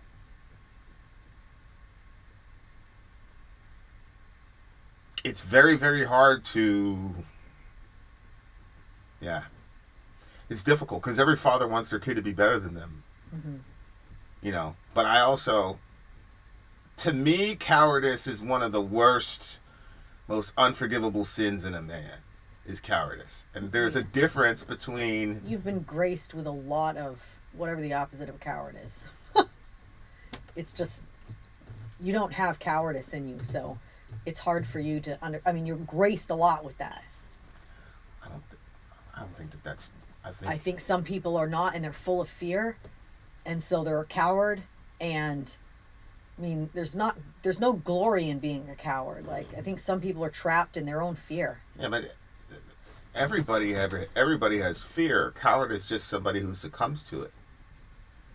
Right. But are you saying the person that doesn't succumb to it does it by their own willpower, or that God graces them with the power to not succumb to their own fear and cowardice? Yeah, I mean, I know what you're saying. But for me, like, the warnings on the other side, like, because I don't know, like, did I, like, for example, we're outside kids are all hanging out, and some kid says something reckless to Zoe. Oh, right, yeah. So the kid was bigger than him. I mean, remember, Johan, before he hit his growth spurt, was a small... Mm-hmm. So Johan says, what did you say? And the guy said something like, I said she was stupid, blah, blah, blah. And Johan just went, whoa! This two-piece of kid immediately starts hitting him. You know, you can't disrespect my sister, yada, yada, yada. Then Dorian comes, breaks up the fight, and then, like, starts having a conversation. That's what happened, was Dorian was trying to have a conversation. Dorian was trying to have a conversation with him. That's right. And the kid said, yeah, I did say that. Well, really, yeah, that's what happened. And Dorian then was like, did you say this? The guy admitted to it. And then Johan was like, well, if you did say it, then Johan there has said to be you consequence. so you did say it. He's like, oh! Anyway, gah! And like... We were watching in the window. We saw the entire thing. We had no clue he was about to do that. We thought it was, they're talking about it. And we could, we were, oh man. It was so fast. I didn't even know he was going to do it. Yeah, he was like, whap. So fast, like two, boom, boom. He pieced him up Yeah, immediately. fast. I was like, what? John? And I'm watching this situation because honestly, like... The kid had it coming. This is terrible parenting. But there was another situation in which somebody had said something to Zoe, and no violence occurred. Uh-huh. And it was pretty disrespectful. Mm-hmm. And so I went after Dorian. I'm like, man, you want some hoe shit? You don't have to name him. No, it's important. I'm like, you on some hoe shit? What's wrong with you? You're a bitch. You're a con. How'd you let somebody disrespect your sister like that? Blah, blah, blah, blah. And so, so I'm watching this altercation with Johan downstairs. And Dorian's out here trying to talk to the guy. And oh, right, yeah. The guy then says, yeah, I did. But like, you could tell it was gonna be something constructive. But as soon as Johan heard that, he went and pieced him up. Yeah. And I'm sitting there watching this, and I'm like, my thing is, anytime the kid's getting an altercation, my biggest thing is like, I just hope the kid is bigger. Mm-hmm. Yeah, right, yeah, exactly. And so the kid was bigger, so I'm just sitting there beaming with pride, looking down, and God says to me, you see what you've done? So now, the older brother, who's actually being Christ-like, and actually de-escalating the conflict, yep, you're not proud of him. But the one who doesn't turn the other cheek and goes off for your sister's honor, yep, you're proud of that. So he dishonored me and you're proud of that. And he honored me and you're not proud of that. Yep. And he's like, you... He does have a problem with selfishness. This is what God's telling me about Dorian. But you're wrong here. Mm-hmm. And this is a bad comparison as well. Mm-hmm. Johan's disposed differently. He's more emotional. Mm-hmm. Than Dorian's more calculating. Mm-hmm. But I preferred... Yeah. That one kind of energy to another. So we had the man. Turns out it's the version that's more like you. What version is more like me? Johan in that situation. Right. Oh, 100%. He did what I would do, what I wanted to see done. You're more drawn to that. Yeah, of course. It's what I want to see done. Like. And it's one of the reasons why God is always like on me for the violent stuff because I'm a violent person, But it was a very convicting conversation. That's crazy. I think I was too far for God to even say anything. It was a very, very convicting conversation. I was so glad that happened. You're showing this kid. I was overjoyed. I was proud. I'm like, finally, somebody's standing up for women. I wish, that's the same thing you said last time. You're like that, and then he's like that. So there's two generations of, you know what I'm saying? Yeah, and in that situation, my teaching did not help. Yeah, I see what you're saying. And it was wrong. I put crazy... that's not who he is. He's a negotiator, and honestly, like we need to be better negotiators. Like, but I understand. Like my weakness is you guys. The girls. Like if something happens to any of the girls, like, yeah, So, but it was a very instructive moment though as a father. Yeah. Because there was another situation in that same area a couple of months later where a dude was beating the living daylight. He's going to kill this woman. And I just get out of the shower. And he's like, yo, come on, let's go. He wasn't even going to go for you. I said, no, you got to go get your dad first. Yeah, so I'm out there. He bolted up to get you, and then he booked you out. I'm out there with no shoes. I was like, you think you should wait for your dad? No way, he wasn't waiting. I ran out there, no shoes. I enter into the. I ran out there. I was like, Vin, you better hurry up. You ran already. There's this dude like wailing on. I was like, yo, and he turned around, and it was crazy because the dude's cousin was there, like watching the whole thing happen, and he was just like, stop. But he wasn't doing anything. I'm like, what the fuck? So I ran in there, and this woman's face is covered with blood. I said, yo! And he got up, and he starts... I think her nose was broke, too. He starts stumbling towards me, and as he's doing that, he gets out of there. She gets out of there. Mm-hmm. And then back door. She comes to our place out the back door, blood everywhere. Oh, my God. And, as soon as that started popping off, I should have sent everybody upstairs. The dude came up to me. The dude, like, was like, get out of my... But he was, like, clearly drunk. And I was like, she's out of danger. So if you were to hit this person, it would just be because you don't like dudes that do that to females, and now you're going to make him pay. But he's drunk. It's not even a fair fight. Plus his cousin is there. We don't know if he's got anything on him. Your son's there. If the cousin jumps in, Dorian's going to jump in. Like, there's all these calculations that happen. Yep. And, like... So I walked away. I pulled Dorian. You know, the guy is coming toward me. I pulled Dorian out, and we're going. He's like, and Dorian was furious. He's like, "Why didn't you kill him?" And he was like very angry. And I said, "We went in there to help so and so, and she's safe now." And then he just broke out crying. He said, "I never want to see something like that again." Blah blah blah. Like, it was very, very difficult for him. Yeah. But because I had gotten called out by God in the previous situation, I was able to show some restraint, because it would have been completely righteous. He would have loved it. It would have been one of his favorite memories. Very impressive, blah, blah, blah, blah. But who knows what would have happened as a result. Yeah, exactly. And you have to think of those things. I said, son, your job was to save this woman's life. You accomplished that. I went in there. As soon as he saw me, he got off of her. She's safe now. Yeah. She's on the police. Yeah, there's no reason. The other thing, too, is like people's ego. That guy filed a restraining order against me. Did you know that? Yeah, exactly. Right. I was like, what? Yeah. I thought to myself, how did you file a restraining order against me? I think you... Like, what the fuck? Like... But yeah, it was a very strange situation for sure. Yeah. But yeah, like the wisdom that you get from your dad, but that's one of those things where God had to kind of like help me to be a father, because I didn't have that growing up, and I came up. Yeah, I'm always amazed. I came up in my crazy. formative years in the Bronx, like so. You should see if he's having a conversation with one of the other kids, guaranteed another one of the other kids is going to want to come over, because they're like, oh, mom's free, let me tell her my life story. And so they come up to start talking to me, and I always make them wait. I'm like, nope, you're going to have to wait, because I always love hearing your interactions with the kids, because you always open up some other part of their soul that I didn't know yet existed, and in your questioning and in their explanation of what's going on and the understanding. And I'm always amazed like at the way that you father them because of your own father experiences. It's just wild. But yeah. Yeah, I mean, so I really resonated a lot with this, like both feeling like the gap retroactively, which is kind of weird. But yeah, it's a crazy journey for sure. But yeah, that was one of the clearest times when God's like, you were completely wrong here. It's like not even a percentage that you're right in this situation, bro. Like, you're like so bad. And I was like, fuck, man. Like, but anyway, I like the song. So what are you giving it a song? I'm going to give it a solid 8.5. 8.5. 8.9 for me. 8.9 for you. What do you get, DJ Nick? You beautiful person, you. What do you rank it, sir?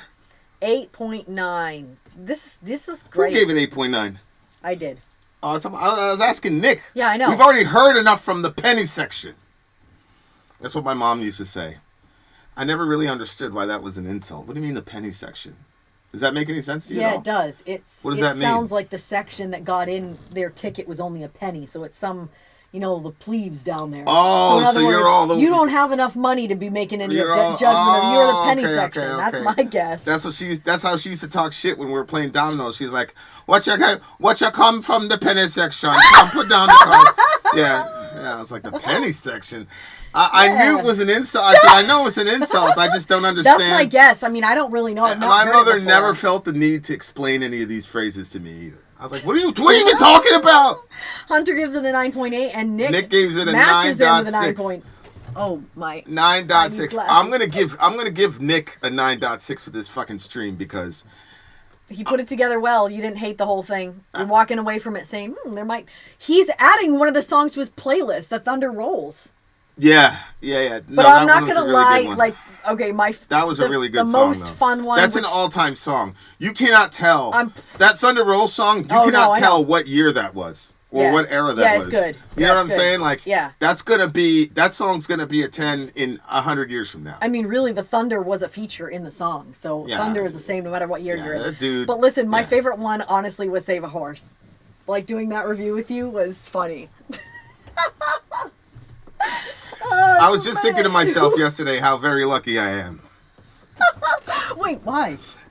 I was thinking to myself, like, man, if people could... Oh, boy. I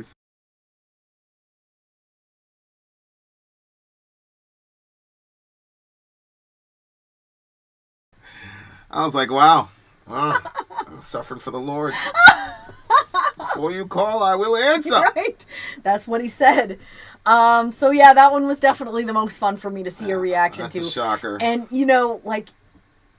obviously, anytime that there's some girls shaking around their booties on the screen and you're like, ugh. What girl doesn't love that? Oh, with the 40-year-old white ladies that have been in the studio all day. I am 40 almost, so been in the studio all day doing all that. Yeah, but you're like talking about the heat and all of that stuff. So disgusting. Excellent. Yes, you're right. They're probably smelly. Anyway, this has been a country stream for DJ Nick and his mom. What's up, DJ Nick's mom? Yep. This has been fun.